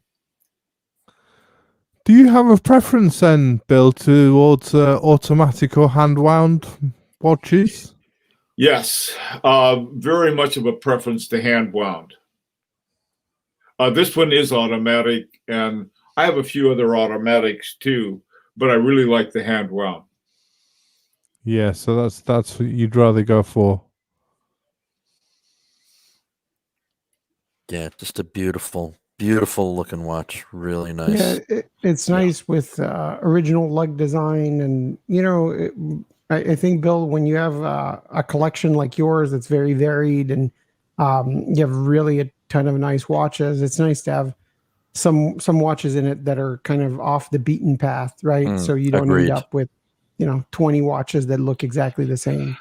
So, are they off the beaten path, or is he just further ahead of the path than everybody else is? I think it could be a combination of both. Mixture of the two, yeah. I think. I like to think of it more as like open-minded, right? So imagine you go into an AD, right? And there's tons of ADs out there that carry 25, 30 brands, right? And think about if what's important to you is the movement, the finishing, and everything else, but you would go into a store without any preconceived notions about brands, right? Like which brand is better, which brand has more value retention, and you were just buying the watch for the horology of it and for on the idea of the watch speaks to you, and you like the design, and you actually like the watch, right? You're not buying it because the internet likes the watch, but you're buying it because you like it. Maybe these are the watches you'd end up with, right? It's got something interesting about it. I mean, this one has a bi-retrograde, and that's interesting. And I also got a hold of one of the guys who is, let me see, he's a member of High Horology, but he also works for Journe Perregaux. Mhm. And I contacted him, and he looked up the diagram because we were making double sure that it was in fact Journe Perregaux. And he found it, and he had a big picture of the watch, which I have. You know, so that's sort of a fun thing to have, is that sort of a diagram from the movement maker showing your watch. I mean, yeah, showing your movement. Yeah, I just, you know, I wouldn't. Before you got this, Bill, I didn't even give Harry Winston a second thought, watch wise, and this watch is just so beautiful. Well, you know, there are a lot of, you know, one of the things I think is that you hear Harry Winston or Hermes or Van Cleef and Arpels, and you think of fashion watch. Right. Or jewelry. Or jewelry, exactly. But they have what Harry Winston did is that he hired these really great people. I mean, like incredible people. Both Roger Dubuis and Jean-Marc Wiederreck worked together for Harry Winston. Roger Dubuis was making these perpetual calendars, and Jean-Marc Wiederreck was working on the retrogrades. And so you have some really wonderful watches that came out. I think when we looked at Rick's watches last week, or week before last, remember that Sympathy that he had? That was one, with the perpetual calendar was by Dubuis, and the retrograde was by Jean-Marc Wiederreck, which I thought was really cool. Yeah. Yeah. You really liked that watch, didn't you? The Roger Dubuis Sympathy. Oh, I love the Sympathy. God, that's one I'd really like. But they're you know, again, like these were watches a few years ago. You could, you know, pick them up for a song. Not anymore.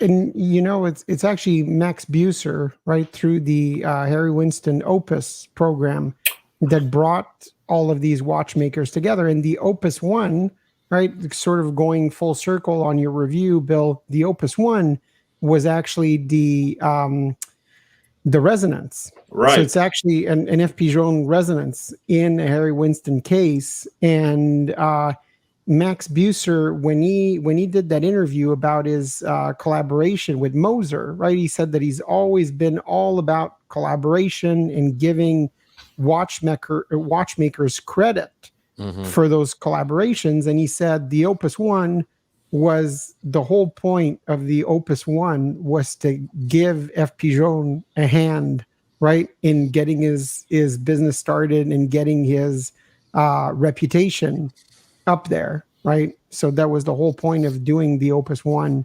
So that's really, really cool how, well, at least when Max Buser was at Harry Winston, how he got all of these different really cool, amazing watchmakers to work on watches that, you know, sometimes people look and they say, well, Harry Winston, right? What kind of, it's just a fashion watch, but it isn't. So. It's almost like a predecessor to MB&F.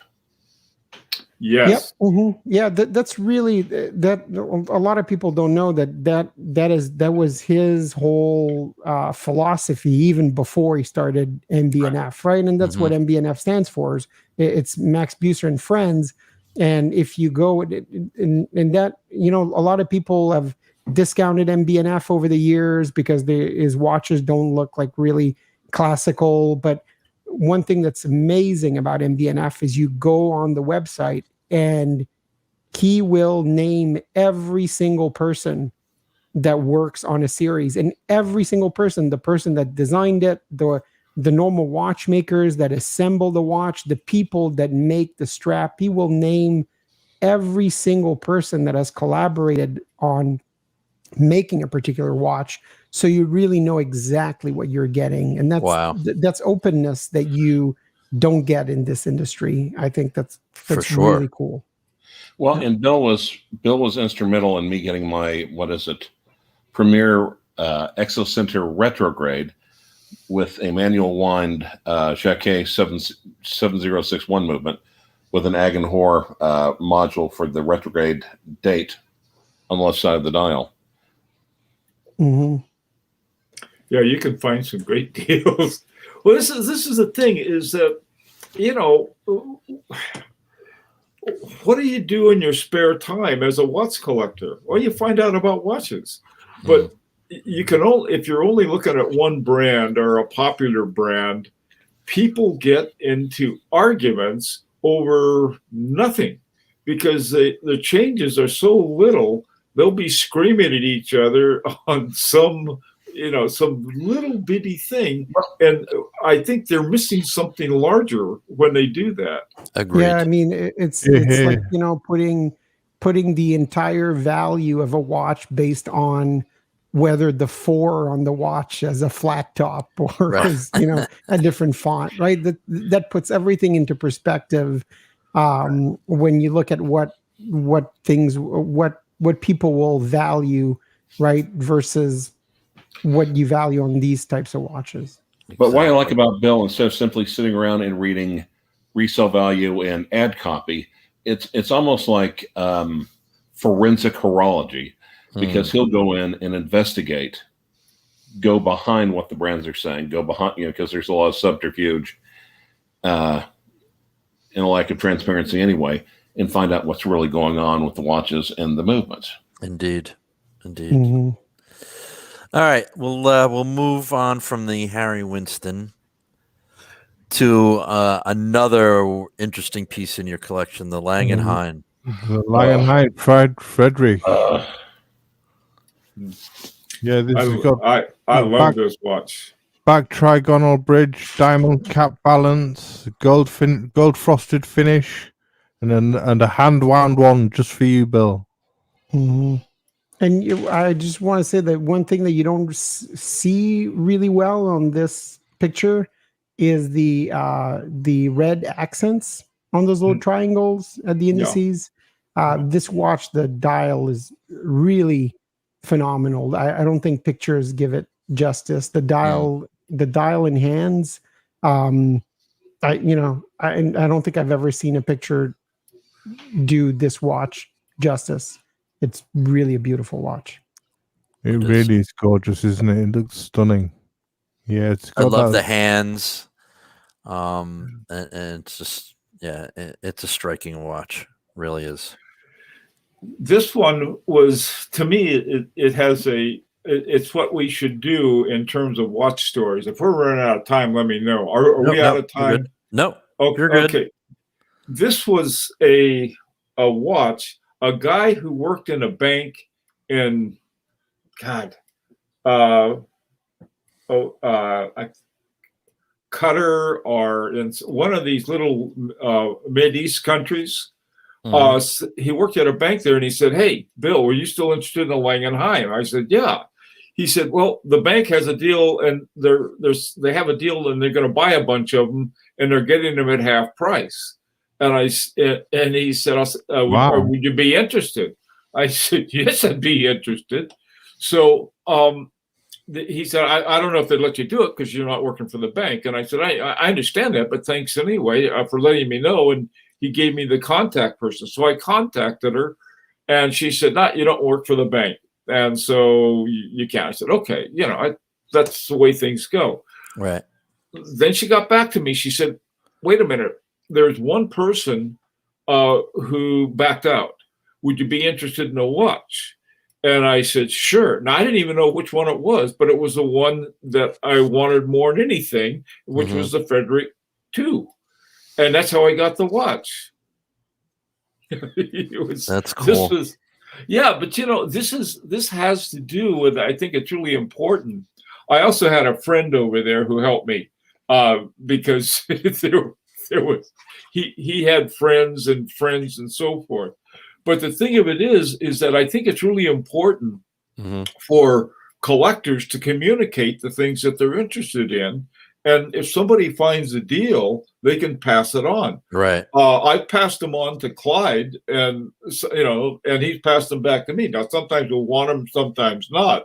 But the point is that I think it's really good as collectors, we got to sort of help each other out, and I think it's a good idea to do it. Yeah, you got to network and try and keep a good network going, haven't you, Bill? I think that's a great suggestion. All right, so we'll move on to the Oh, back this of is the the watch. back, Yeah. yeah. Oh, wow. Look at that. Look at that. Amazing. Gorgeous. Yeah, this is a watch I could wear either way. Again, this is another one that's 2.5 hertz. Both of the H. Mosers were as well. By the way, one last story about H. Moser, and I'll make it quick. Their Strawman hairspring, they will sell maybe 2,000 watches a year, but they'll sell like 50,000 of their hairsprings. There are more top-notch watchmakers using that hairspring. So just an interesting point. I don't know if this is one or not, to tell you the truth.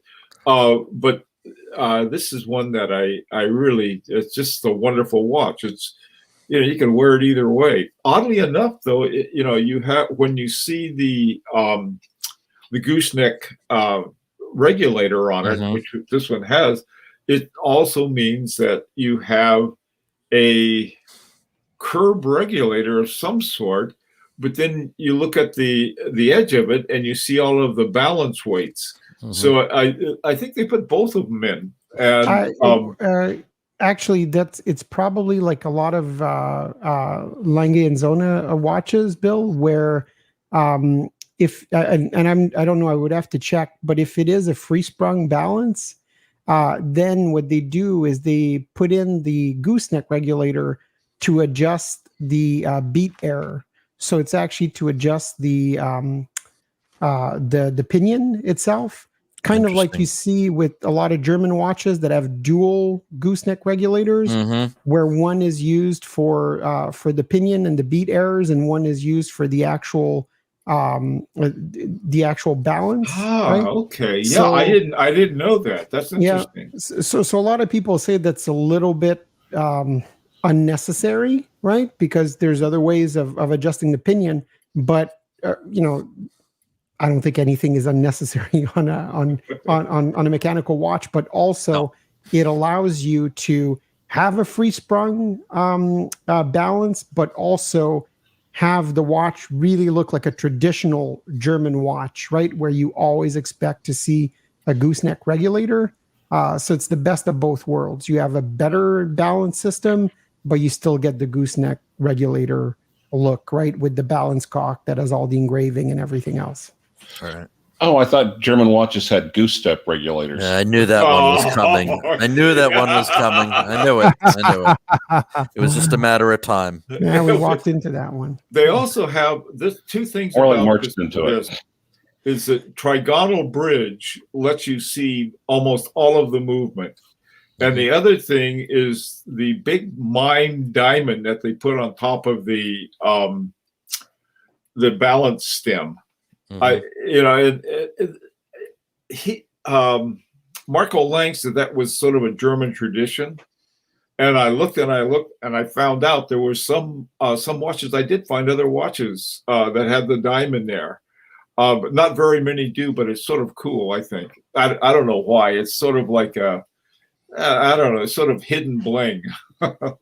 Yeah, I mean the snailing on the barrel, everything. Really, this watch, you look at it and right away, it screams German, very high horology, right? The frosting, everything else. It's so well executed, but the trigonal bridge, and they do this with individual bridges in their rectangular watch. I forget the name, the George, I think, where you see more of the gear train. I think that's a really cool way of staying both very traditional German, but not doing like the traditional 3/4 plate where you see almost nothing, right? Just the balance cock. It's really, really, really well executed.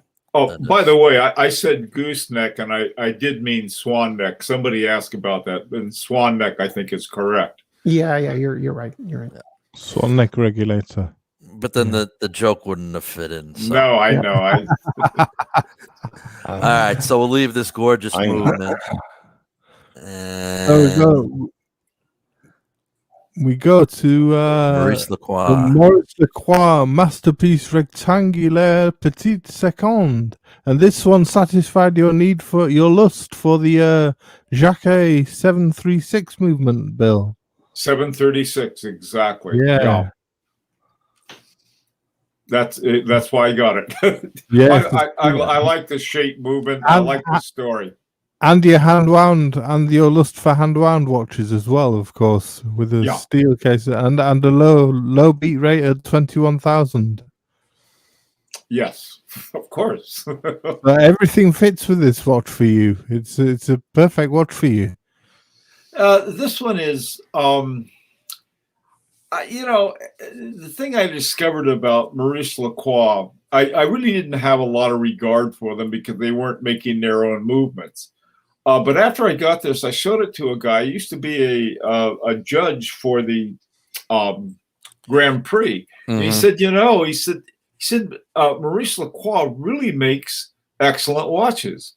And now that they've started putting their own movement in, that's sort of cool. But what they would do before they had their own movements, they had super quality watches, and they did some interesting things by putting stuff in there. So if you're interested in Maurice Lacroix, I think you'll find them they're generally very well priced, and also you can get a very quality watch too.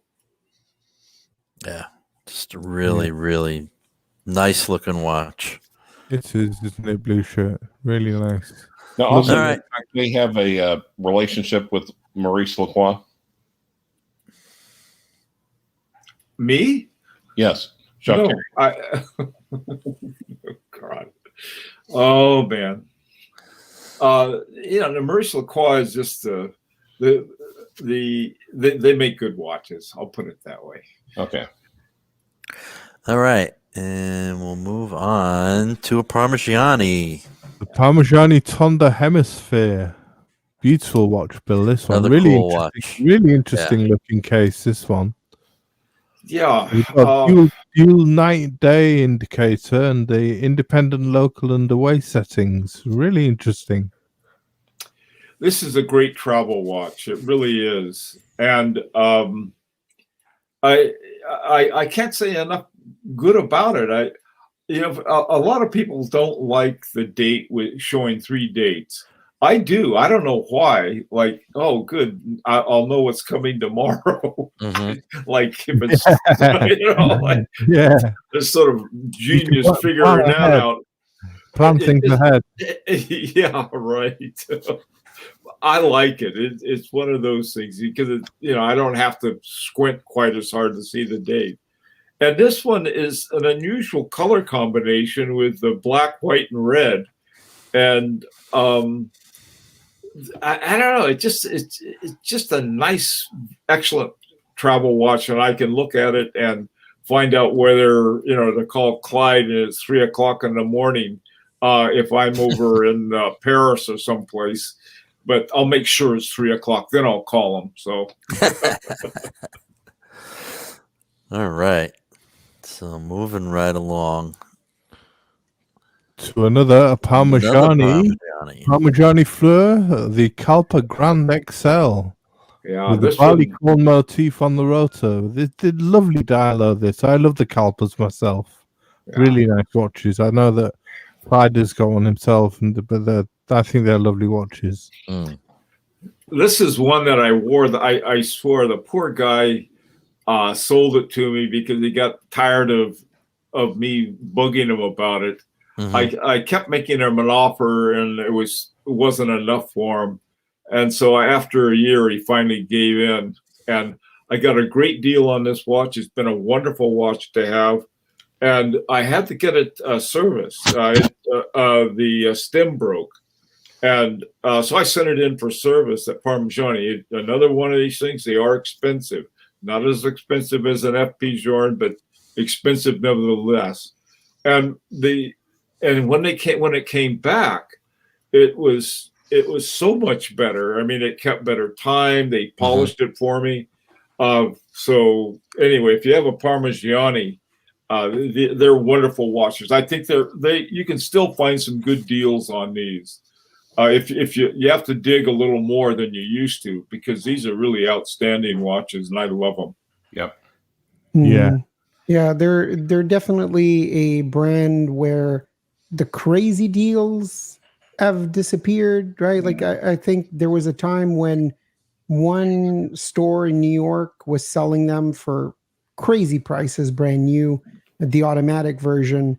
But you can still get decent prices even on some of their more popular models now, right? Like the Tonda 1950 and some models. So definitely still, it's not a brand that has made it yet. That as I found, they haven't necessarily found their classic models. There are still deals, right? So people should not shy away from buying these. Unfortunately, the Oval is not crazy discounted. So, but again, I've said this on this show before. If somebody has an Oval they don't want to keep anymore, I'll give you like 5% of value or something right away. So the offer stands. What's really insane, though, is that there are five levels of depth to that dial. And I when I got mine, based upon just absorbing everything I could on WatchArtSci, I got rid of my my Reverso, because the Parmigiani, in my opinion, just outclassed it in every way possible. Yeah. By the way, Eric is asking, is this a Culpograph? And the answer is no. This is a Culpa XL. It's called the Culpa Grande. The Culpograph, I think, is a chronograph, and this one isn't. Yep. Yeah. The Culpograph is a chronograph. So, and the Hebdomadaire is the manual wound 7-day power reserve. Right. 8 day. Beautiful. 8 day. Yeah. As it's interesting because Hebdomadaire means weekly, right? So, but it's 8 days. So, but Parmigiani always gives more than it promises, so it makes sense. Yeah. Yep. All right. So, and there's that. Wow, look at that movement. Lovely. Nice. Look at that. Yeah, that's one of the things. Some of them have rubium or whatever they're called, ruthium, I think, rotors. This one has the gold one. I think they're 22 karat gold with the barley cone motif on it. I really like this. Yeah, lovely barleycorn motif. That really nice. Beautiful. All right. Okay, this is a $200 watch. This is my perpetual regulator. I wanted a regulator. I probably wouldn't really use it very much. I saw this one for $200, brand new from Hong Kong. I got it. Never looked back. It's been a fun watch to have. That's all I can say about it. It's got the interesting thing about it is that the Siegel, the Siegel movement in it is purpose made for the regulator. A lot of regulators, they simply jury rig some other thing in it so that they move the hour hand up below 12 o'clock. So there's nothing much I can say. A lot of people have bought this. I have not heard a single person who got one who doesn't like it. So $200. I think they're up to 220 now that part of this big inflation going on. Right. Yeah, I heard you mention this one on your stream that you did yesterday, Bill, about buying budget watches, and I've asked Blue Shirt Butter myself about this watch, and because I've inquired about regulators, and he's recommended this one to me himself. It's with the Siegel ST 17 and 11 movement, and I think it's a great buy, a great deal, and if you're wanting to get into a regulator watch, I think it's a great buy. All right, so we'll leave the regulator. This is another one. This is my pole jet. I wanted an alarm. My hearing has been shot for years, and so I couldn't even hear the alarm. But I wanted an alarm watch. $35 on eBay. I have checked my alarm watch checkbox, and that's about all it is. Okay. It's sort of like a bald man buying a comb. All right. So. All right. Interesting watch, though. Nice alarm one. This, your Zenith Elites GMT. It was sort of got an interesting story to it. I'll tell it real quickly. This one, I noticed that the guy couldn't sell it, and what it was that it came with a metal bracelet, and the guy who had owned it before had taken some links out of the metal bracelet, and they didn't have them anymore, so it was way too small for most people, and so the guy was having a hard time selling it. So I offered him half price, and he gave it to me. So I've had it for years. Excellent. Yeah, and I just went and got went down to the jewelry store and bought a nice gator band for it, a blue one. Yeah, I love that. Love the dial. Love that color blue. And a very underrated watch from an underrated brand. That's a great movement, and really a lovely watch. That there are still deals on these that can be had. You just have to look like Bill does. Yeah, the Zenith Elite range are really good, I think. I think they're a really good range of dress watch. That's like late 90s, I think, early 21st century, right? Yeah. No, this one's from the late 90s. Yeah, I think a lot of Zenith watches outside of the El Primero are incredibly underrated and undervalued in the secondary market. So lots of deals to be had. All right. And we'll go to... Oh, this is Yes. this is the one a bunch of us had. I had to put this in that Bruce and Clyde and I'm trying to think of any of the rest of you guys here. This was one, and also too from 2 weeks ago. Rick also had this. I think we were very fortunate to get to wear this. Somebody bought it and sold it. This was this is just a cool watch, a cool thing, I think, for a bunch of collectors to share. And we just passed it around, and I was sweating bullets for 12 months that something would happen to it. But when I went to visit Rolf Lang in Dresden, I said, you want to promote the watch? Why don't you, what we'll do is we'll pass it around. And he did, and it sold. So that was the story on that. That was the Rolf Lang, Canaletto Precis. That's it. Yeah. Anyway, Thomas. I had forgotten that, and I had the watch for a little while. It's a 2A caliber Canaletto with marine chronometer balance, isn't it? It's a really interesting watch. Really nice. Lovely looking watch. I love the Breguet-esque numerals on it. And and I've never seen hands so thin on a watch. It was really... Same here, and by thin I mean illegible. Right, you're right. Because the one thing that this watch is lacking is contrast. That's the one. Yeah, I wish he'd sent me the green one, and he wouldn't have gotten it back. But that would have been nice. You wouldn't have gotten it back. Yeah. An amazing watch. I enjoyed every minute that I had it. It's a big watch, but it wore well.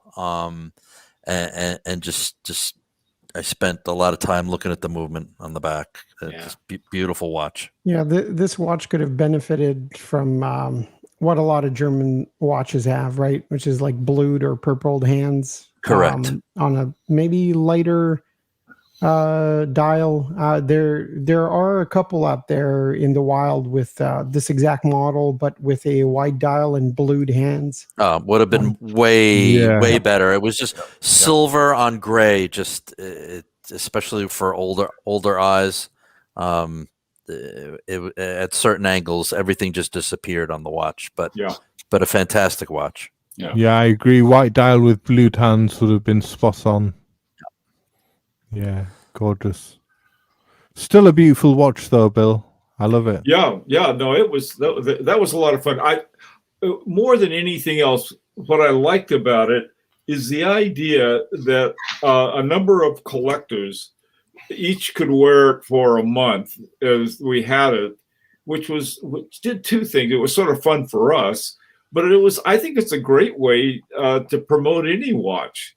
Absolutely. So, if anybody would like to send me another one of those watches, I'll pass it around again.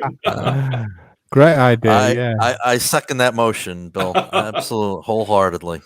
By the way, too, this is sort of, I hope it's not letting any cat out of the bag, but I believe that Rolf Lang is opening his own watchmaking school. And I saw some of the places that he had set up for budding watchmakers, and each one of them was in front of a stained glass window. Really amazing. Wow. Very cool. All right. I think we're just about at the end. Yep. And there's the money shot of the entire collection. Yeah. I forgot that. Yeah, there's a couple I didn't have in there. One That's was okay. Yeah. Okay. Yeah. No worries. We know your infamous Seiko 5 didn't make it in here, but that's We've okay. got the Seiko 5. We've got your Roger Dubuis Easy Diver, which is your favorite sports watch, isn't it? That's that was one of my favorite watches too, or my Vacheron Constantin. Yeah, with the Geneva seal. That one is. I think your Vacheron Constantin is a lot of people's favorite watch. That's my favorite. Yeah, the historic American 1921 rose gold hand wound one. Having seen that live, that watch is just it is my favorite watch that you own, Bill. And that I just it's more impressive when you see it in person than any picture online or in a magazine or on a computer screen. I'd argue it's a signature watch. Yeah, definitely. You've also got the other Vacheron hiding in the bottom left-hand corner of the yellow box, the Frederick Piguet Ebosch movement.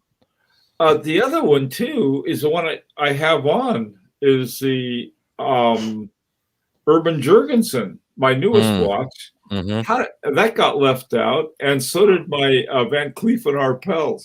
Anyway, we're running out of time, so it was probably a good thing. The Van Cleef and Arpels, Pierre Arpels. The RDC and RDA, which you say much better than me. Yes, RDC et RDA, that actually translates to time here and time elsewhere. So it's a very beautiful way of naming a GMT watch. So it's got platinum rose to that one with blue net pan, and that's an automatic, so it goes against Bill's preferences. But he's got the Urban Jurgensen as well, like he says he's wearing the with the caliber UJ P4. That's a hand wound, 40 millimeters, and then the Seiko 5, as you said, we missed. And that about rounds it up. Yeah. Beautiful. Yep. It's a stunning collection. And what I love about your collection, Bill, is you can see it's a collection about somebody who appreciates horology and goes out and buys watches that they like, right? You can see that's not it's not a succession of whatever watch was popular that week that you bought it. It's a really well thought out collection of a real horology enthusiast, and I think that makes the collection really, really amazing. So. Yeah, I couldn't have said it better. NS, you hit every nail on the head. It's the thinking man's collection. It's every piece is so well thought out, and it's the prime example of buying what you love and loving what you buy. It's the aficionados collection, isn't it? Absolutely. Well, it's someone who wants to have fun. That's all. I mean, if we're not having fun with the watches, that to me, it's a fun collection, and that's what's fun for me. And I think, that's another thing people worry about, and they shouldn't. They worry about, oh, I should have this or I should have that. You should have what's fun. Right. Couldn't have said it better. Absolutely. Couldn't have said it better. What you enjoy and what you get fun from, what you really like to enjoy in watches. Yeah, that's the big thing about it. Well, I want to thank you so much, Bill, for sharing your amazing collection with us. Thank you on behalf of the hobby. I want to thank you for all that you do. You're a true gentleman. Absolutely. Your breadth of knowledge is I'll amazing. second that. Yeah. And like I told you before, guys, as nice as Bill is on YouTube, when you get a chance to meet him, he's even nicer. That's because I haven't stolen your bluesy yet.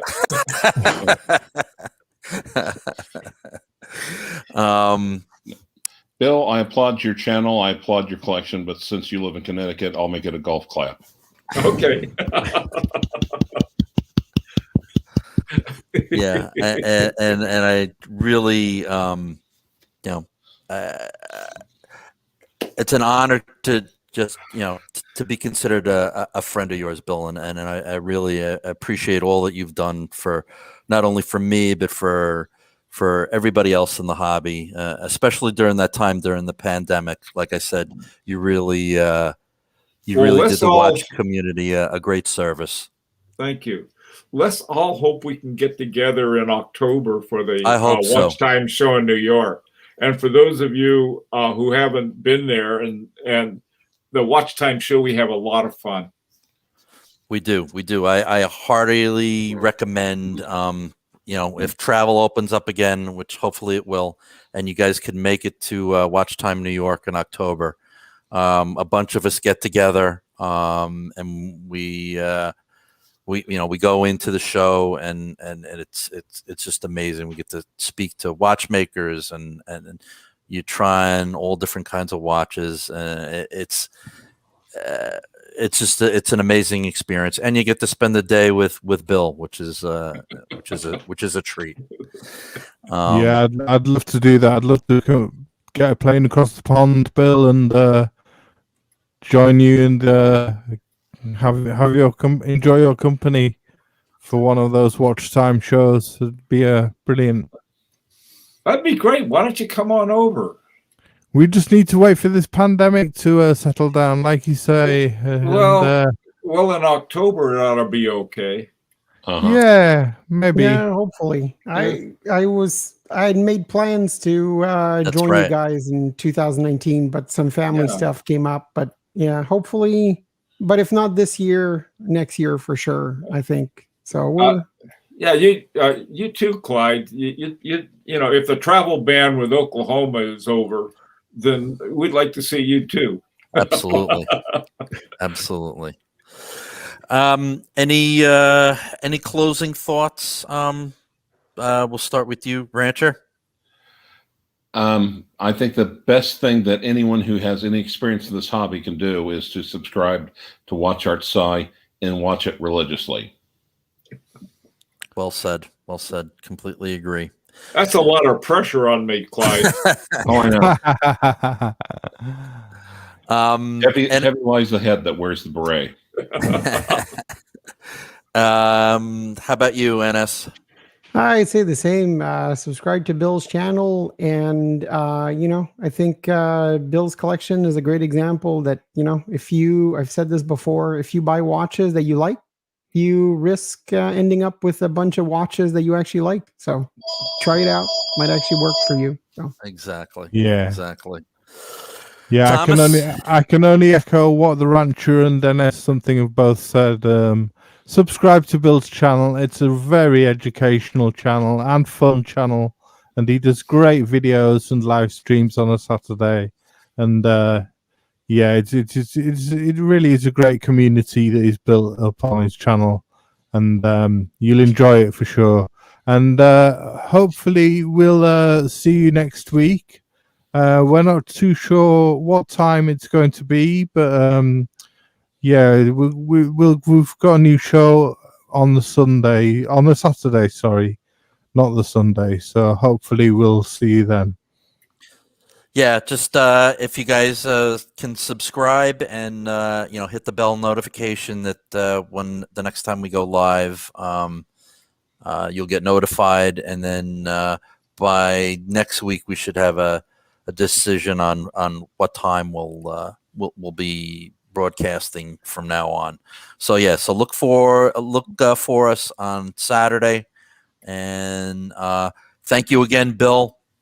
Yeah, thank you, Bill. If give Bill's stream a big thumbs up, everyone, because it's a brilliant one. I put a link in the description of this video to Bill's channel. Also, if you want to mention your Facebook group, Bill. Oh yeah, High Horology Lounge. By the way, too, we had a link on High Horology Lounge to the Punters. So, thank you. Some of the guys may be from HHL. Great. Anyhow, thanks, guys. You're welcome. Thank you. And we will catch you again next Saturday with another episode of Watch Talk with the Punters.